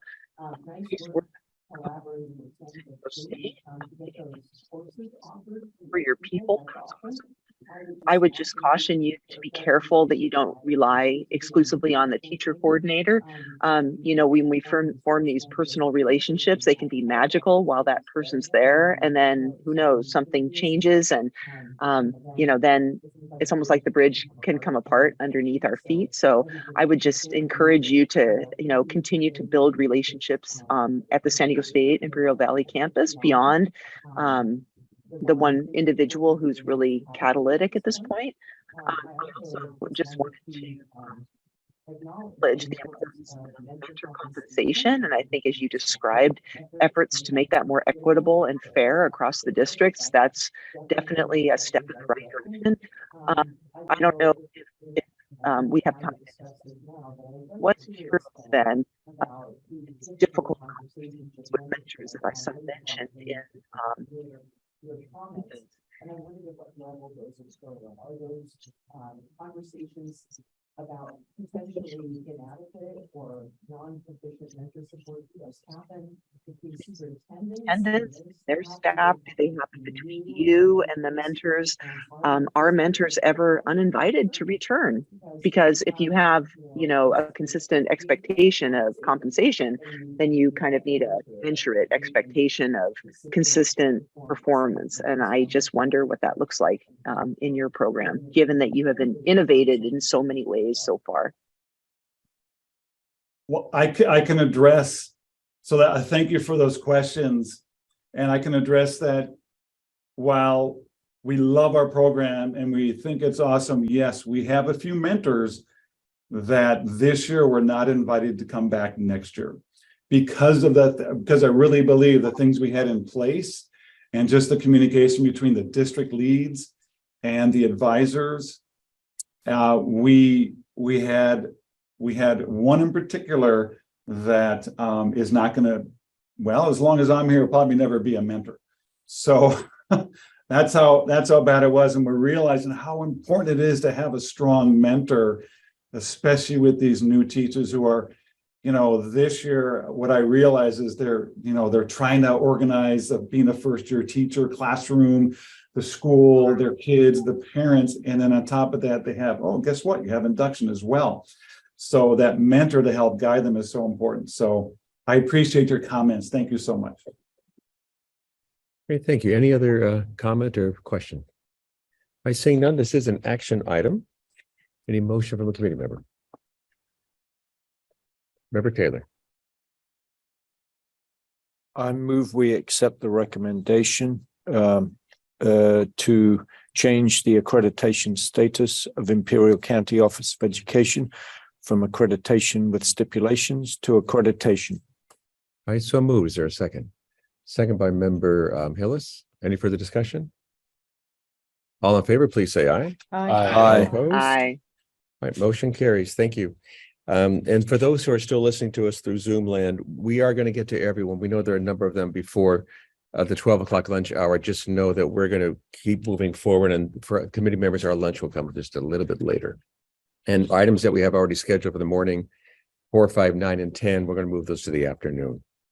But we are on item 15 right now, and that is the report of the accreditation team to Madera Unified School District. Consultant Ayori Asamwani will introduce the item, and joining her is team lead Sean McCarthy and institutional representatives Steve Thornton, program coordinator, Amanda Wade, program coordinator, and Joe Aiello, assistant superintendent for human resources.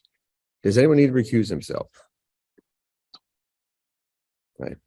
As you see, we have them in person, except for the team lead. So we'll give them a moment to Get settled. get right. settled. And And I thank you for- understand that, is that hooked up to Zoom right now and it's ready? Okay, great. So they just need to unmute. And huddle. And huddle. Yeah, thank you again for your patience. We know we've seen you in the room there, so thank you so much for hanging in there. Ms. Asamwani, when you're ready, please begin. There we go. There you go. Can everyone hear me? Yes. Good. Good morning, committee members. Item 15 presents the accreditation site visit team report for the Madera Unified School District. The site visit took place in person on May 1st through the 3rd, and a total of 163 interviews were conducted.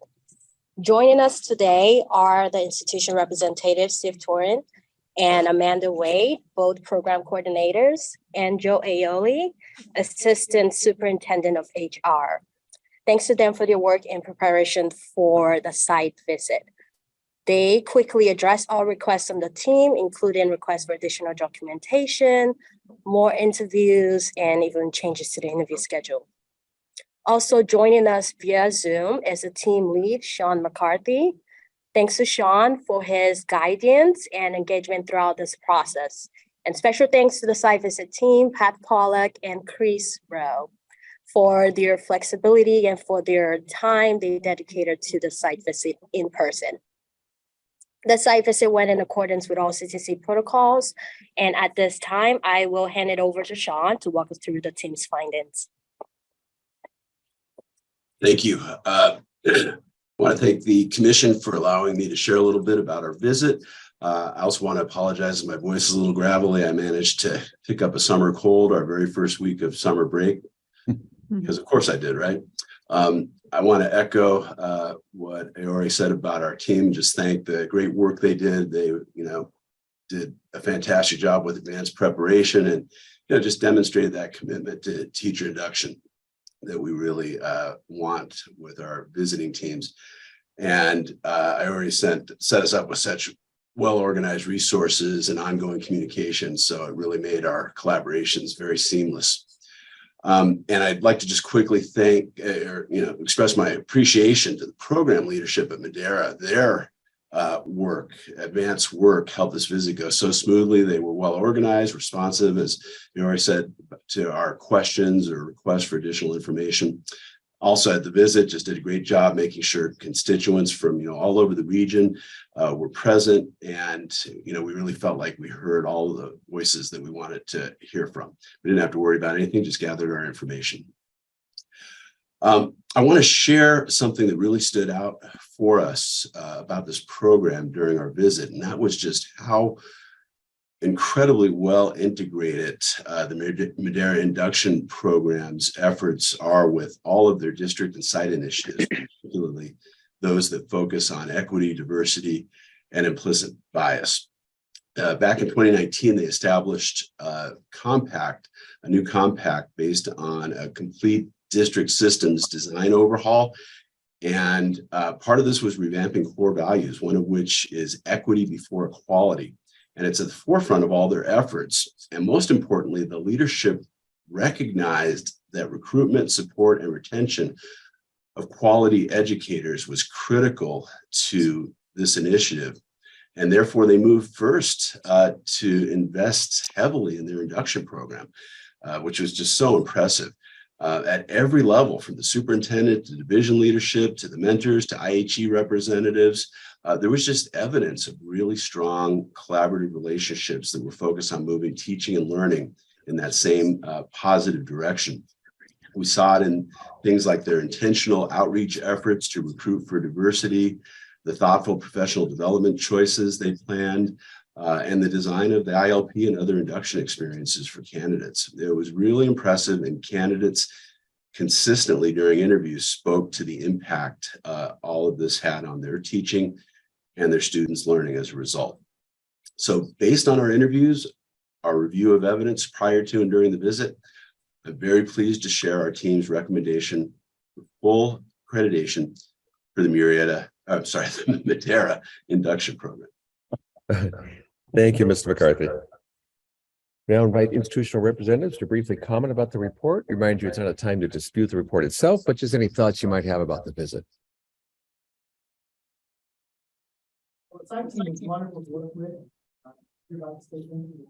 The team lead, Pat Palak, Common Standards, and Chris Rowe, the program standards, and Fiore. You guys were awesome. One of the things that we noticed in our line of work, especially with the site visit, is the natural tendency to focus on what isn't working well. We often gloss over and even miss the great things that are happening. The site team did a wonderful job of highlighting what is working well for our induction program, especially pointing out some things that we take for granted. While we acknowledge the areas of growth that were brought to our attention through the review process, and in fact, we're already adjusting to improve, I would just like to say thank you for shining a spotlight on the areas of strength. It was refreshing to hear. Okay, thank you. Anybody else from the institution wish to make a comment? I would just like to thank the team that came out and I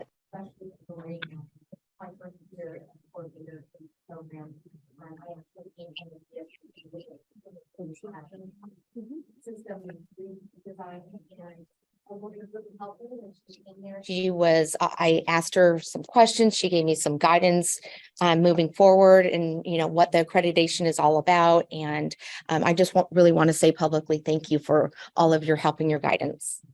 Great, thank you. Mr. Aiello. He's trying. Good afternoon. Thank you for having us. We'd also like to thank Lori, Sean, Chris, and Pat for, I believe we were the first in-person visit this year, and we appreciate the courageousness to get out and come visit Madera. We really felt that it was a great experience for our team to reflect on what we're doing well, what we need to improve on, and we appreciate the effort to do that. It meant a lot to us, and the partnerships we have with you, we'll never forget. So thank you very much. Oh, very nice to hear. And Zoom is functional, but it's so much nicer to do it in person. Right? Absolutely. Yeah. Thank you. Thank you for your comments. Opportunity for committee members. Any questions or comments? Seeing none, this is an action item. Do I have a motion? Member Balatayo.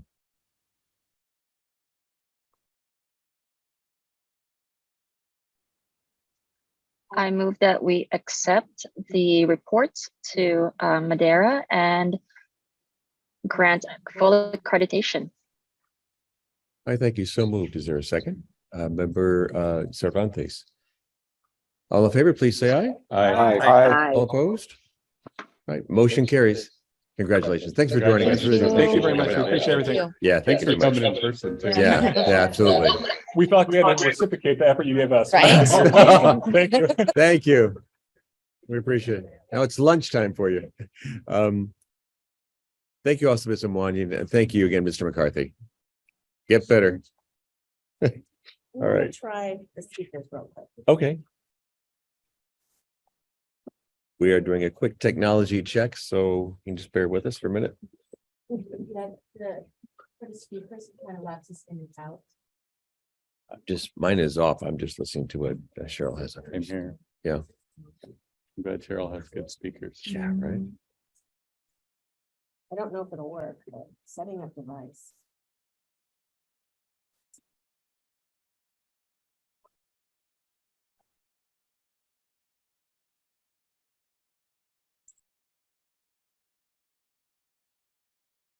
We get our technology person, Mr. Taylor, over.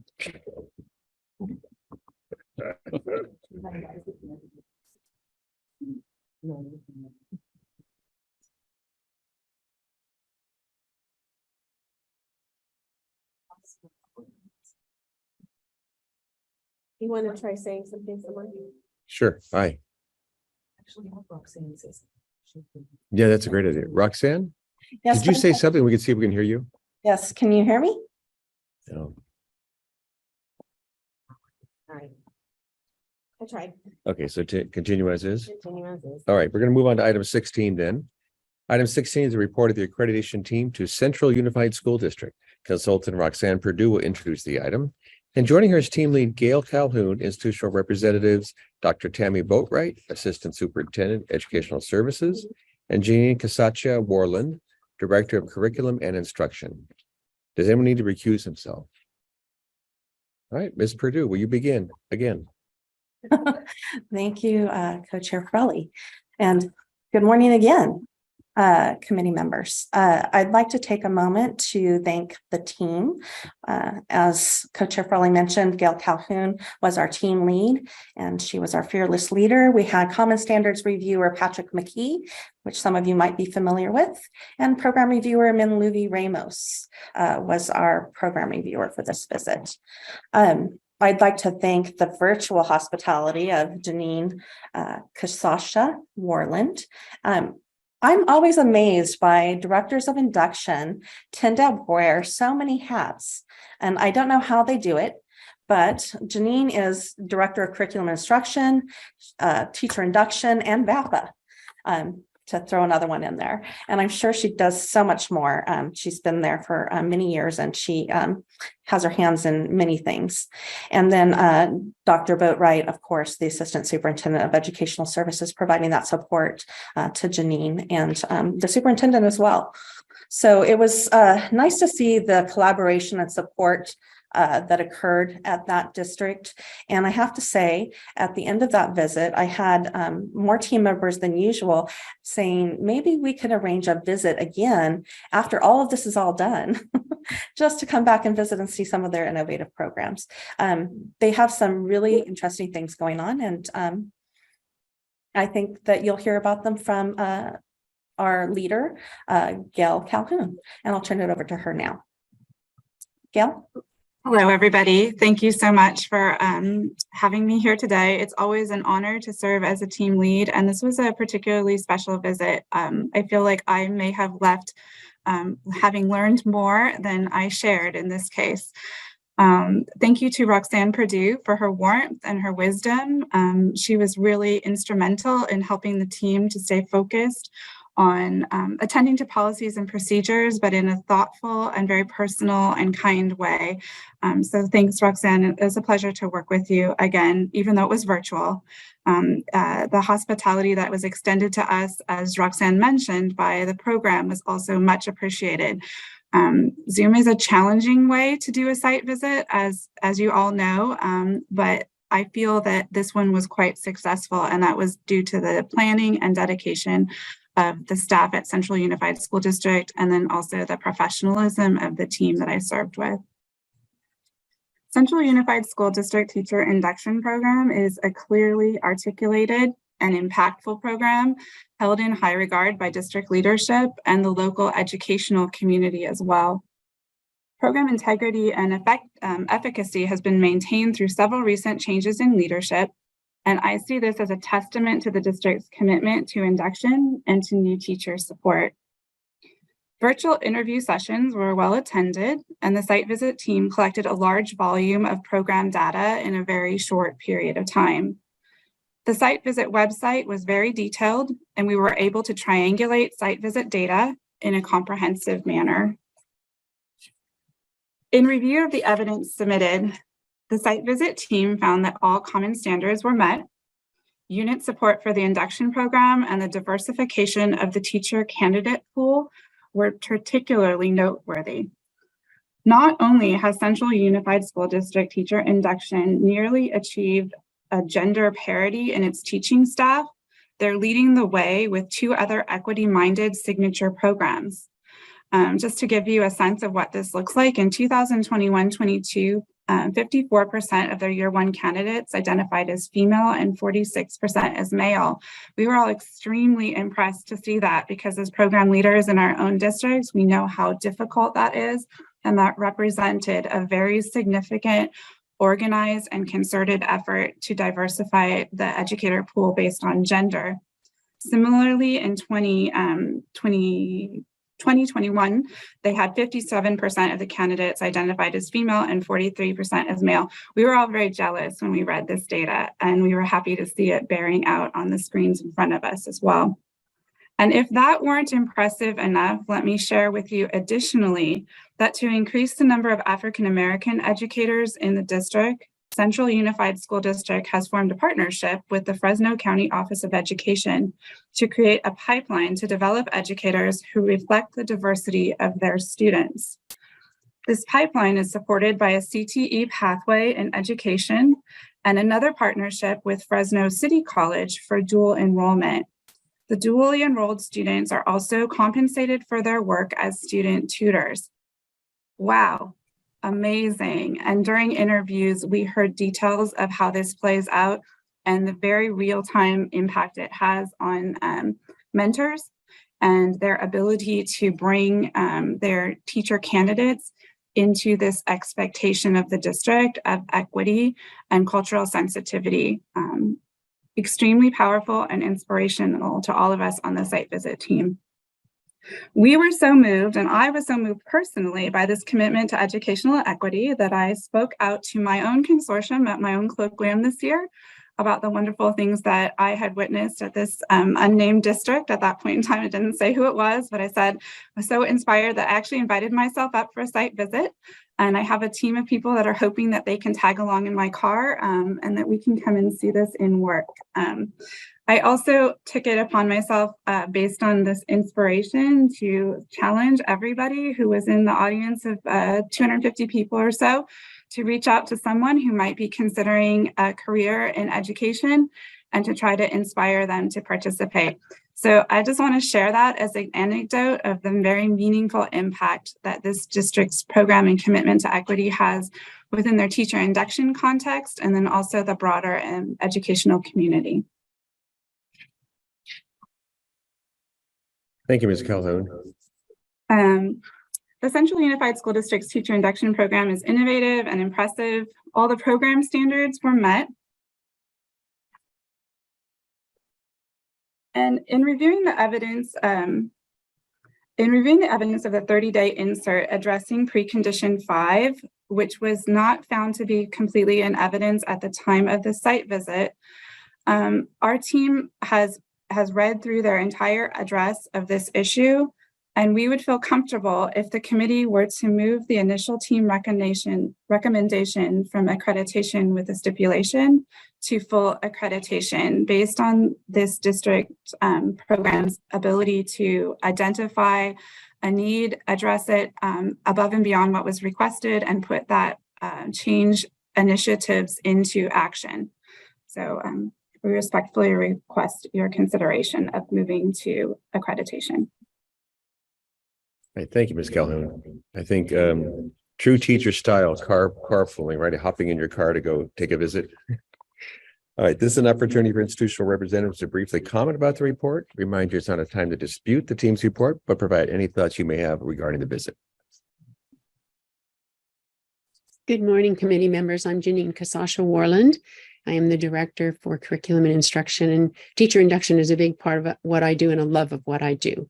This was, although it's always a nerve-wracking experience, it really was a wonderful experience. And I want to give kudos to Roxanne. I could not have asked for a better mentor, another consultant.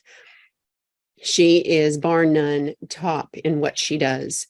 Wonderful person to work with, very knowledgeable, very competent, and just a genuinely kind person, as Gail has mentioned. I also want to thank Gail and her team. They were so kind. They were so enthusiastic.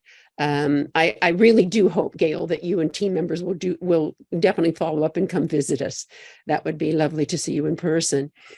One of the things that I did really appreciate, and something that I learned throughout the visit, and is with working with Roxanne for the past year, is it really helped me reframe my thinking about the language I use in the ILP and how I could make it clearer for our teachers and certainly for our mentors, because they guide them through this process.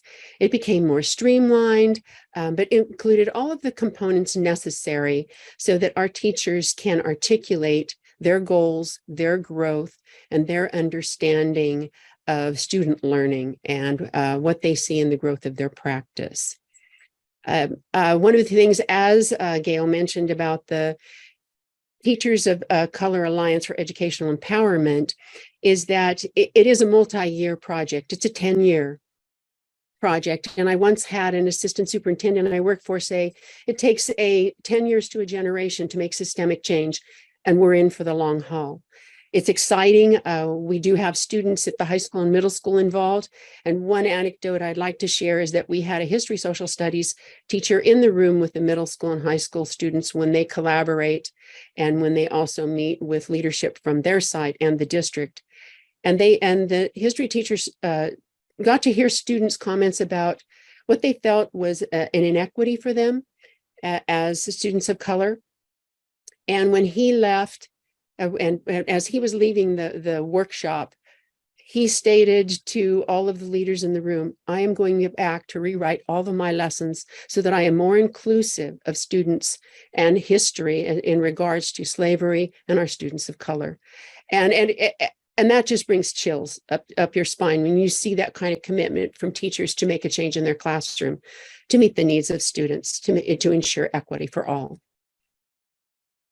So thank you so much. Okay, thank you, Ms. Worland. Dr. Boatwright, any comment you wish to offer? No, just to publicly recognize the work of Janine Worland for our induction program. She's absolutely phenomenal. And her work on this plan, it's something that she has lived and breathed for a very, very long time. So we are very, very supportive of her work. And then also just a quick thank you, to Roxanne for her support through this process. And then also Gail for you as well. So thank you. Thank you, Dr. Boatwright. This is an opportunity for committee members to offer any comments or questions. And as we do so, just a reminder to consider that it was initially with report of accreditation with stipulations, and that at this point, based on the insert information, it's being recommended as full accreditation. So, Member Tchaikovsky. Hello. Thank you for making a pivot and for thinking about how to use the feedback in a productive way.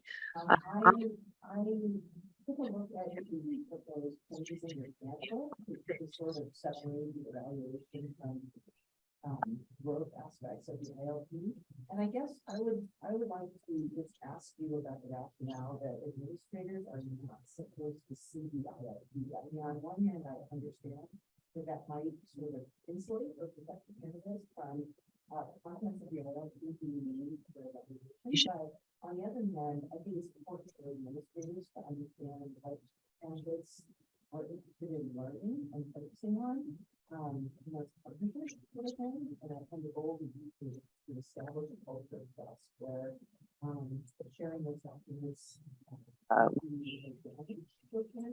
than a liability. So so just put that out there and ask you to just think about it or comment on that at this point. Unfortunately, I could only hear a few words of what you said. It's coming across like you're underwater. Is there any way we could get this, the audio on this? Hold on one second. Yeah. Maybe the earphones are getting in the way. I'm sorry, just for clarity, Ms. Worland, were you saying that the comment from Member Tchaikovsky was a little bit difficult to hear? Yes. Okay. All right. Would you like to repeat? I'm wondering, it might be from the earbuds. Sounds like you're underwater. Does it? You as well. Oh, weird. Okay, can you hear me now?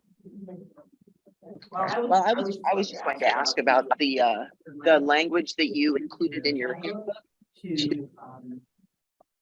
They can't wait. She's nodding no. You can hear me? No? No. You cannot hear her at all. I wonder if you can repeat it. I'm hearing some of it, but I let's make sure I'm missing the nuances. I mean, I could certainly address. Are you asking about the handbook for the administrators or for the teacher handbook? Does that help? There we go. Now I could hear you. Okay, there we are. Okay, great. Tech man to the Thank you. rescue. Yes. That's weird. Well, it's Right. inconsistent, right? He's a dean, but he's also a tech guy, apparently. Cool. Well, okay, after much ado, I was just asking about the recommended language that you put into your handbook to try to protect the ILP and the candidate from evaluation by administrators, to kind of separate those two. And I guess I was just curious about how you thought barring administrators from seeing the ILP would necessarily help the candidates. It seems to me that, you'd want to have a partnership where the administrator and the mentor and the candidate were all aware of the candidate's goals, and yet a climate of trust that would prevent the administrator from applying any type of evaluative criteria to the contents of the ILP. That was just my question and my comment. Okay, I'd be happy to address that. They still will see the goal. So they won't be absolved from seeing the goals, and the support that they will be providing for the teacher in that triad meeting is around the goals. What they won't see is the nitty gritty of the ILP. They won't see what actions they took place and necessarily what those outcomes were. But they definitely will be privy to the goals. Otherwise, they would not be able to provide support for them as far as maybe additional release time or opportunities to observe teachers, to co-teach, to co-plan, resources and professional learning opportunities that they could benefit from. So the administrators will know what those goals are. That will be a piece that they will continue to have, but they would not be privy then to what those actions and outcomes were. Maybe then just the language that you've recommended to the handbook might need some just slight revisions, because it does say the ILP is not visible to the administrator. I'm happy to do that. To clarify anything, any suggestions to clarify, that has been my mission, is make sure how clear is the language. And that's really helpful because I'm already preparing the PowerPoint and for administrators. So I want to make sure it's crystal clear and there's no confusion. Thank you. Thank you so much for the suggestion. I appreciate it. Great. Thank you both. Any other comment or question from committee members? Right. This is an action item. Is there a motion? Member Christian. I move that we accept the report for full accreditation for Central Unified School District. So moved. Is there a second? Second by member Hallis. Any further discussion? All in favor, please say aye. Aye. All opposed? Right, motion carries. Congratulations. Thank you so much, Dr. Boatwright, Ms. Kasacha Warland, Ms. Calhoun, and Ms. Purdue. Thanks again. Have a great day. I thank you for your patience as we're moving through here. We're checking on maybe moving on to the afternoon, but for now, we'll do 17. Can you just move straight on? Let's do 17. We may, for the Fresno State one, we have an interpreter who has a time thing. So we're just double checking to see what her time looks like. Okay. So let's move to 17 and we'll get back to you on that one. 17 is a report of the accreditation revisit team to Hope International University. Consultant Dr. Michelle Williams-George will introduce the item. And joining her virtually today is team lead Dr. Jill Hamilton Bunch and institutional representatives Jackie York, accreditation coordinator, Corey DeWitt, credential analyst, Nancy Stichter, grad department chair, Lindsay Bloom, undergrad department chair, and Dr. Doug Domini, retiring dean. May or may not. So we have whoever we have. Okay, do we have everybody present now? Okay, great. Thank you. Dr. Williams-George, will you please begin?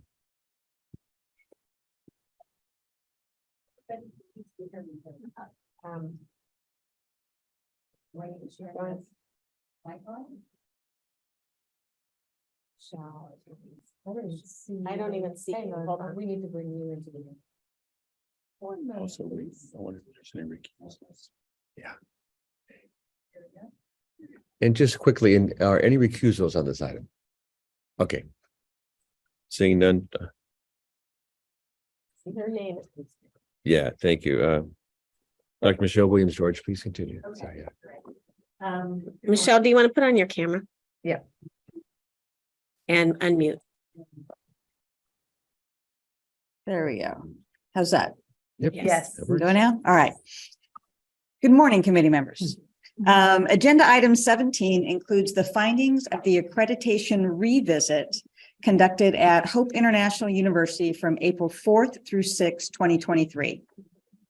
The revisit was included as part of the stipulations resulting from the original accreditation site visit, which occurred from April 24 to 25 in 2022. The revisit focused solely on the stipulations from that April 2022 site visit. The report for the original site visit was presented to the Committee on Accreditation at its June 2022 meeting. And as part of the accreditation decision, Hope International University was required to submit quarterly reports documenting actions taken to address each stipulation. The third quarterly report, which includes both quarterly reports 1 and 2, was presented at the January 2023 COA meeting.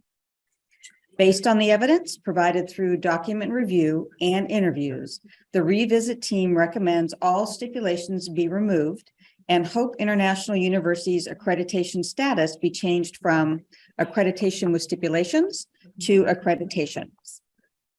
While team lead Jill Hamilton Bunch and our district representatives can add more detail, I would like to note that Hope International University has put in place policies and procedures supporting continuous improvement. I'll now turn the presentation over to Jill to talk more about the report as well as the revisit. Good morning. I apologize. Sorry, my fault. Jill's having some technical difficulties.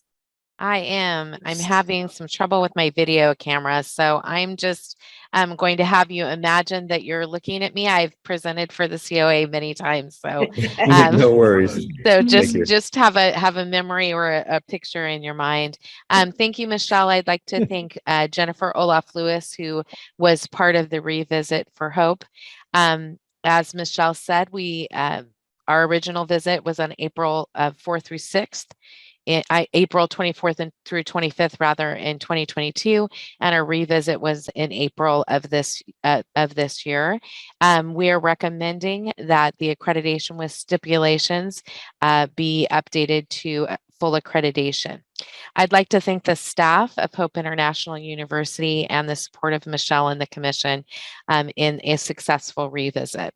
Our rationale for all stipulations being removed is based on really the 3 systems that we found needed additional support.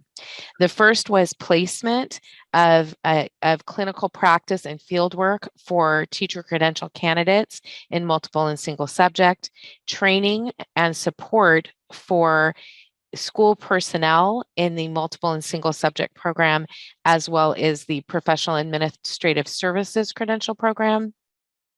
And finally, ensuring that there was a complete array of clinical practice for multiple subject candidates in the area of physical education, social studies, and health. Our documentation of these systems was triangulated. We had very successful interviews with candidates and educational partners, and we were able to do a deep dive of those systems to ensure that all were in place. Therefore, we are recommending full accreditation as a result of this site revisit. And I will turn it back over to Michelle.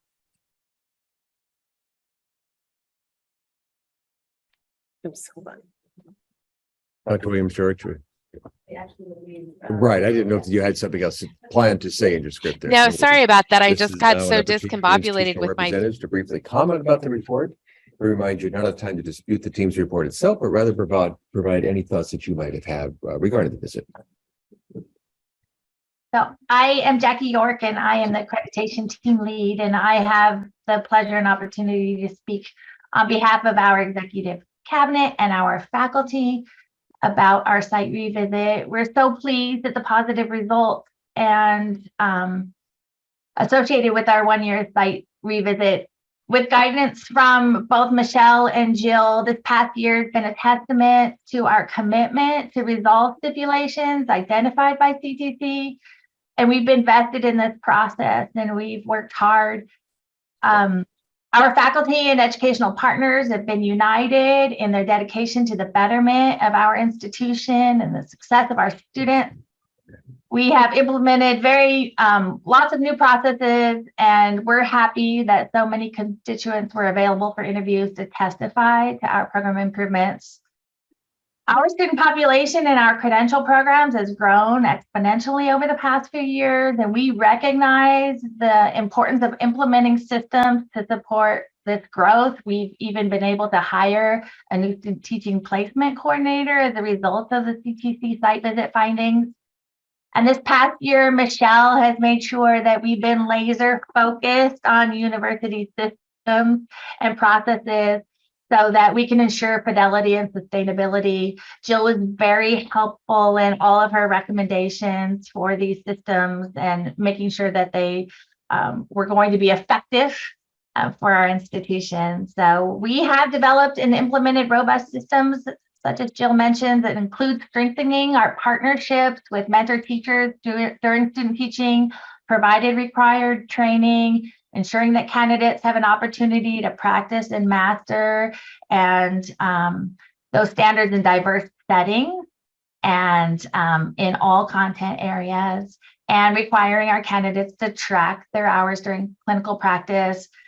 These partnerships are stronger, they're more collaborative. We've enhanced the efficiency and effectiveness of data analysis during clinical practice so that we can continue to always identify areas of improvement and make informed decisions that enhance the overall educational experience.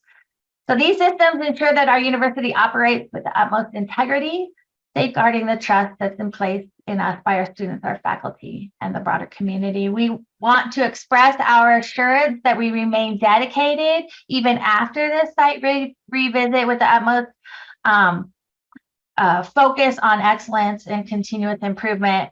And the implementation of these new systems have been embedded in our culture and in our practice.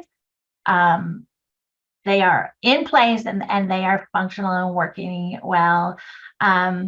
We also want to mention, our site visiting, Michelle thought that it was important to speak to the fact that we have a new dean that's starting this summer. This person has a strong background in accreditation as the coordinator of a county induction program. And we are committed to making this a smooth transition. Our retiring dean is remaining on board under contract as a consultant.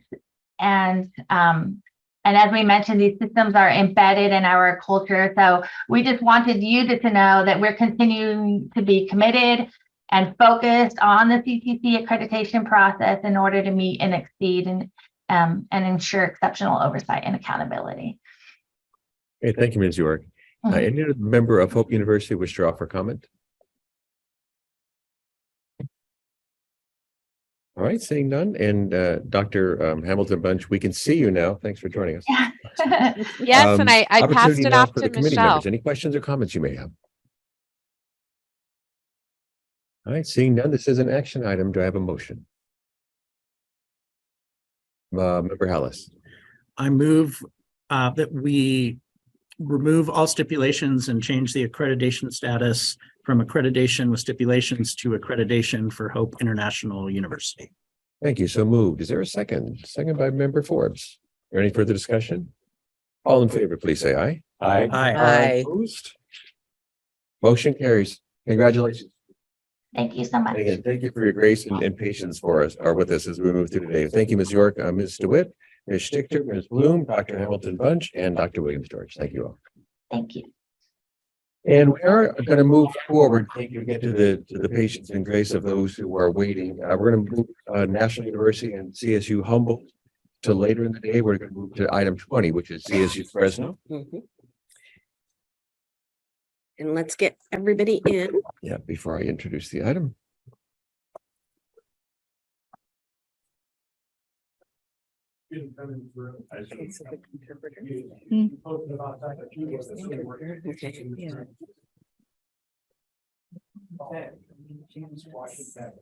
Janice is there too, I see. We're just making sure everybody is in the room virtually. Okay. Okay. And in the physical room here at the commission, William Patrick has joined us. Okay. And Poonam Betty is joining us from afar. Okay, I think we have everybody now. Okay, great. So we're in item 20. Item 20, the actions taken to address stipulations from California State University, Fresno. Consultants Poonam Betty will introduce the item. She's joined by Administrator Cheryl Hickey and Consultant William Patrick, who all work together on this item. And they're all joined by the institutional representatives, Dr. Juliet Leithner, Assistant Director of Teacher Education, Dr. Janice Smith Warshaw, Deaf Education Program Coordinator, and interpreter Suzanne Conway. Does anyone need to recuse themselves? And their dean has joined us. Their dean, Randy Urick. Oh, great. And we just have the dean, Dr. Urick, joining us. Thank you so much. And again, no recusals? All right, Ms. Beatty, will you please begin? Thank you. Good morning, committee members. Item 20, I just want to make sure you all can hear me, correct? Yes. Okay. All right. Item 20 presents California State University, Fresno, or Fresno State's report of actions taken to address stipulations. At the COA meeting last month, Administrator Cheryl Hickey and I presented to you 3 out of the 4 stipulations for removal. We explained that given the transition to new education specialist standards and the expertise from the field needed to review the DHH stipulation, commission staff needed more time to review Fresno State's response to the stipulation. This COA item summarizes the actions Fresno State has taken to address the DHH stipulation. Staff has met several times over the past year with Fresno State Accreditation leadership and with DHH program leadership.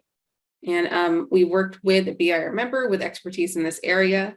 And Fresno State continued to work to address any remaining concerns. And commission staff is now ready to recommend that the COA remove stipulation 3 and take action to change Fresno State's accreditation status from accreditation with stipulations to accreditation.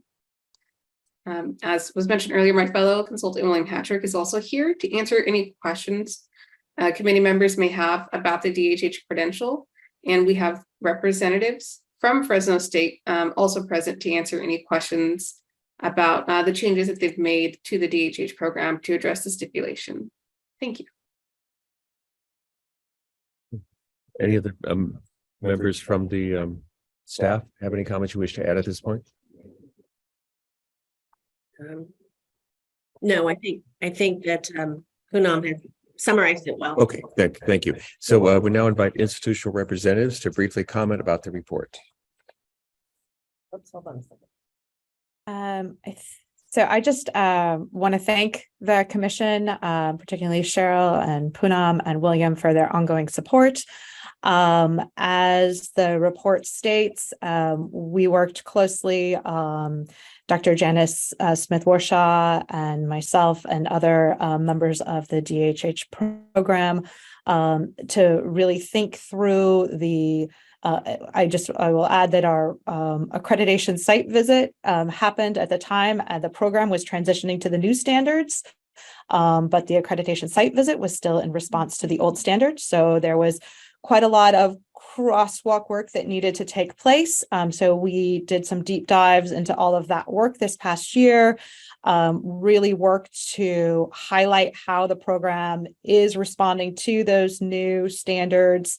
There were a few areas where additional work was needed. And so we used the feedback that was received to make modifications to the program. And I think overall, it was a really positive experience, and we're excited about the new versions of the program going forward. But I also want to invite Dr. Smith Warshaw to share her comments.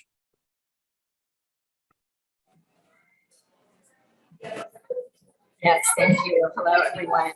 I wanted to say thank you for inviting me to this meeting. And first, I do want to recognize 3 important people in this process. These are Cheryl Hickey, William Patrick, and Poonam Betty for their wonderful support and advice as to what we needed to revise in order to adhere to the new program standards. Also, we see the need in certain areas to improve our program, and we will address birth to 3 years old, that category of people. Also, transition plans, working with families who have deaf and hard of hearing children, and as well address including an audiology and technology portion into our program. Those changes have been made, and those will help our graduate students prepare for any kind of job they have, whether it's teaching in a classroom, working as an itinerant teacher. They will be ready for the 21st century education. So thank you. Great. Thank you, Dr. Smith-Warshaw. Dr. Yerrick, you have any comments you wish to offer? No, I just want to thank the commission for working with us so steadily and so consistently and in such constructive ways. Although I have a brilliant staff led by Juliet, I don't think we would have made it to this without them. So thank you all. All right, thank you. This is an action item, but before we take action, any questions or comments at all from any committee members? All right, seeing none, is there a motion? Member Taylor. I move we accept the recommendation to move Fresno State's accreditation status from accreditation with stipulations to accreditation. So moved. Is there a second? Second by member Lee. All in favor, please say aye. Aye. Aye. All opposed? Motion carries unanimously. Congratulations. Thank you all. We appreciate it. Thank you, Dr. Waltleitner, Thank you. Dr. Warshaw, Dr. Yerrick, Ms. Conway, Ms. Beatty, Mr. Hattrick, and Ms. Hickey. Thank you all. Congratulations. Thank you. So timing wise, are we going to go back to item 18 at this point? Okay, we have them present. National's waiting. Yeah, do we have them all here? We have whoever's left. Yeah, some of them had to leave. William's Yeah, there. so that just helps. waiting for Aaron to give us the A-OK. They have a graduation that they had first. We were losing a couple of them. so No worries. probably lost. There were, I think, 3 in that Sanford College event. Okay. So they're still there, they're here. Okay, item 18 is the discussion of the 7th year report from National University. Consultant William Hattrick will introduce the item. And I'm not sure exactly who we still have from institutional representatives. Is Donna Elder, Program Director? Yep, Yes. and Donna. Patricia Heidet-Kirsch, Director of Clinical Practice. It's the. Thank you. And that's what. Somebody says folks at- Sanford, yeah. Yeah, so Patricia is at the Sanford. If you all could turn your camera on, if you're still there. Ah, there we go. Okay, great. Thank you. Is William gone now too? William, I'll bring you back in. Sorry, everyone. Oh, sorry. Yeah, thank you. We do have one recusal. That's member Hallis. I feel like that's one of the nightmares. I think one disappears and one comes. And again, thank you for your patience from National. We know it's been a bit of a rough morning with some delays, but thank you for hanging in there.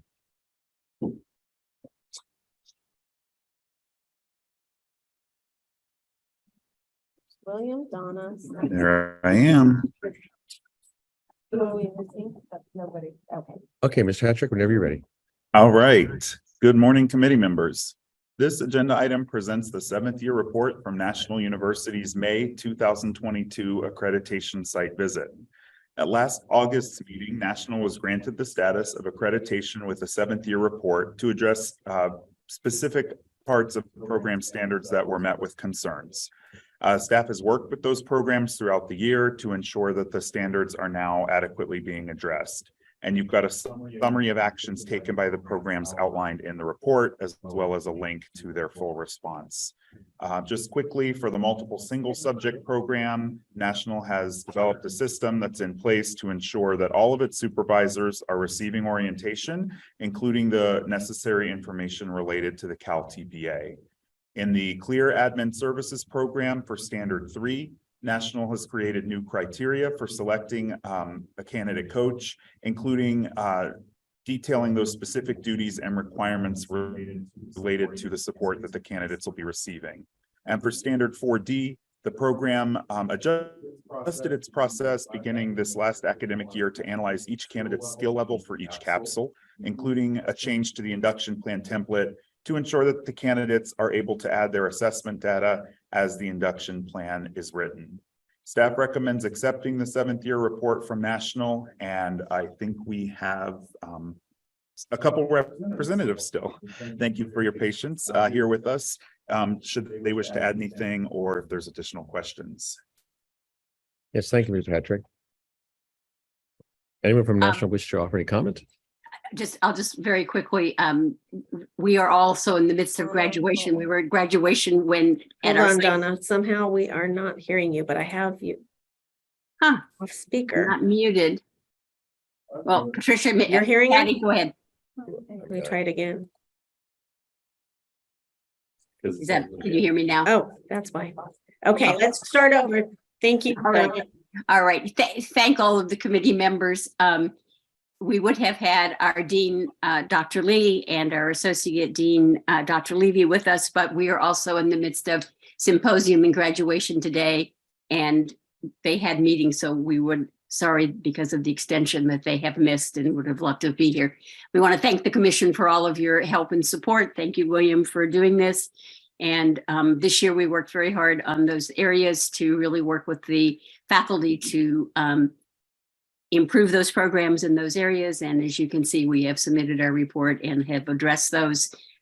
And I don't know if Patty would like to add anything additionally. No, I think it's good. We've definitely addressed what we needed to address. And we've had 2 different retreats with different stakeholders to address some of the specifics and more are planned going forward. We've also gone to a different system for how we share information than within the Bright Space course. We've gone to a LibGuide where all of the information lives in a live format. And therefore our SSPs in particular are not able to access old information, because as we know, the CTC updates things with CalTPA, and we want to make sure that that is live. So those are some of the, just in a nutshell, that's kind of where we've gone. Thank you. Yeah, thank you for your comments. At this point, any comments or questions from committee members? Seeing none, this is an action item. Is there a motion to accept the report from National University? Member Taylor. I move we accept the 7th year report from National University. Thank you. So moved. Is there a second? Second by Member Hillis. All in favor, please say aye. Aye. Opposed? All right, motion carries. So thank you and congratulations. And thank you again for your patience. And I'm really sorry that we could not have those, but please extend our thanks and gratitude for them hanging in there as long as they could. Thank you. All right. So yeah, thank you, Mr. Elder. I'm sorry, Ms. Elder, Ms. Heifetz-Kirsch, and Mr. Hattrick. Thank you all. Have a great day. Thank you. We do have one more, and that is going to be their discussion. This is item 19, the discussion of the 6-month report from California State Polytechnic University, Humboldt. And consultant Dr. Michelle Williams-George will join us again. She'll introduce the item. And joining her today are institutional representatives, Dr. Justice Ortega, Associate Dean, Dr. James Woglum, Interim Department Chair, and Dr. Chris Hopper, Professor. Does anyone need to recuse themselves? Seeing none, Dr. Williams-George, will you please begin? Yeah. Oh, don't have them yet? Also, I don't see the Associate Dean Ortega. I don't know if either Chris or James can confirm whether or not Justice will be joining us. Justice had communicated that he would be here, but I'm not It's a sure. COA. Yes. Who is that? That was Jim Chris Walker. may be the COA guest. Chris Hopper is. COA guest is the laptop right next to you. Oh, Yeah. It's our extra. There he is. He's in. there's Chris. There. I think we're waiting for we were just trying to get hold of our dean to join us. Okay. Justice was put out to another meeting, so I just texted her to let her know that we're on, that she's here. Okay. Okay. All right, thank you. Go ahead. Dr. Okay. Williams-George, please begin. Hello again, and this time it's good afternoon. Agenda item 19 includes the 6-month update report submitted by California State Polytechnic University at Humboldt more easily addressed as Cal Poly Humboldt. This item summarizes actions taken by Cal Poly Humboldt to address stipulations resulting from their November 2022 site visit. Following its findings of accreditation with stipulations at the January 2023 meeting, the COA directed Cal Poly Humboldt to provide a 6-month update and a 7th-year report. Since the November 2022 accreditation visit, Cal Poly Humboldt has made a concerted effort to not only address the stipulations, but to understand the institutional conditions which resulted in those stipulations. This work was done in the spring semester by representatives from all educator preparation programs. They came together to create the Cal Poly Humboldt Unit Assessment Committee. This group collaboratively gathered and analyzed program data, both by individual program and holistically. As shown in the item, the committee has developed several action steps to address the stipulations. These strategies will be implemented for fall 2023, and the 7th-year report will include results from this implementation as well as future steps for the university. It is staff's recommendation that the Committee on Accreditation accept this 6-month report from Cal Poly Humboldt and allow the institution to continue addressing the stipulations placed on it by the Committee on Accreditation. Staff will continue to work with the institution through the submission of the 7th-year report and beyond if needed. Thank you for your attention to this item. Thank you, Dr. Williams-George. We now invite institutional representatives to offer any comment you wish to make. Could we let our dean, I think, is waiting to get into the room. We're moving Shauna Young in. There we go. Okay. Thank you, Shauna. So the floor is yours from the university. Thank you so much for having us. And thank you again for all the support from the accreditation site visit group and working with us to complete this update on our work.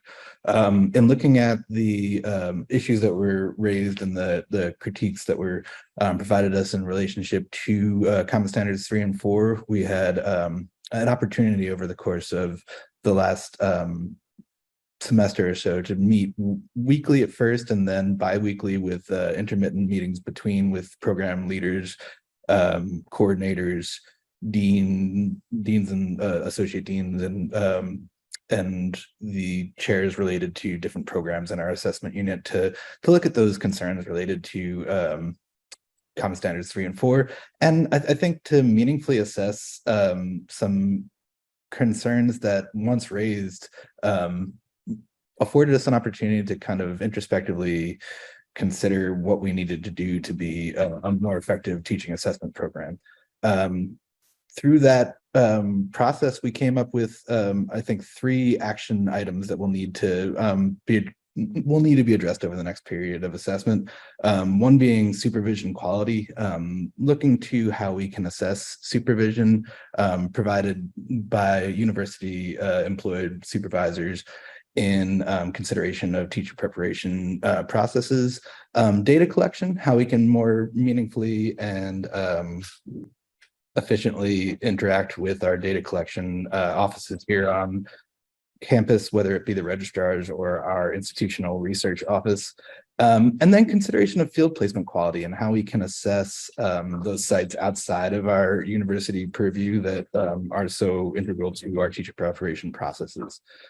So I think our next step is to really dig into how we can further assess those concerns and then build on what we learn in order to make Cal Poly Humboldt the best teacher preparation organization and factor in an educational ecology that we can be.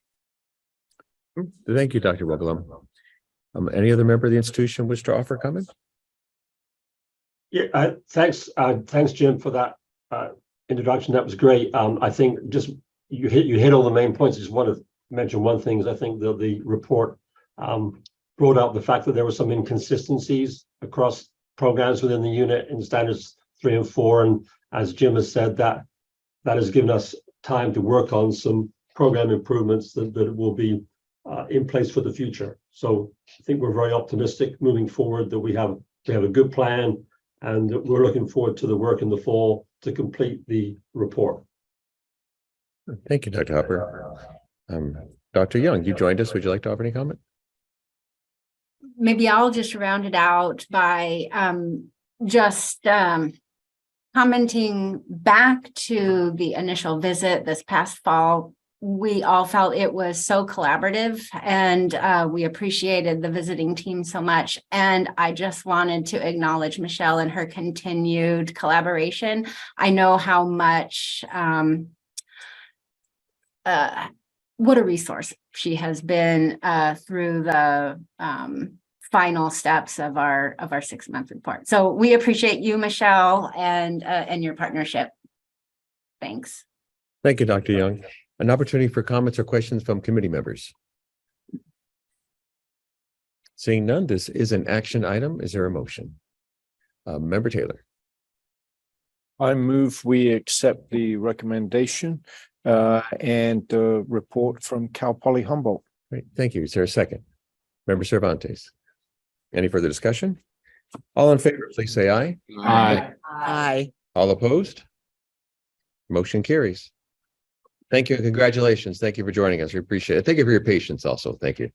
Dr. Walcom, Dr. Hopper, Dr. Young, and Dr. Williams-George. Thank you all. Thank you. Before we do breaks for lunch, just a quick question. What is the earliest flights we have in the afternoon? Because we know we're kind of up against the clock a little bit here. Anybody have a flight earlier than 3?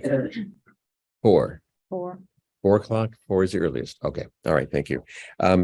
Is 45 minutes enough for lunch? Or we come back at 1? We were back on time, except for the follow. We have 3 follow. We have, yeah, we have items 4, actually 4 items, 4, 5, 9, and 10. Oh, yeah. 9 will be brief.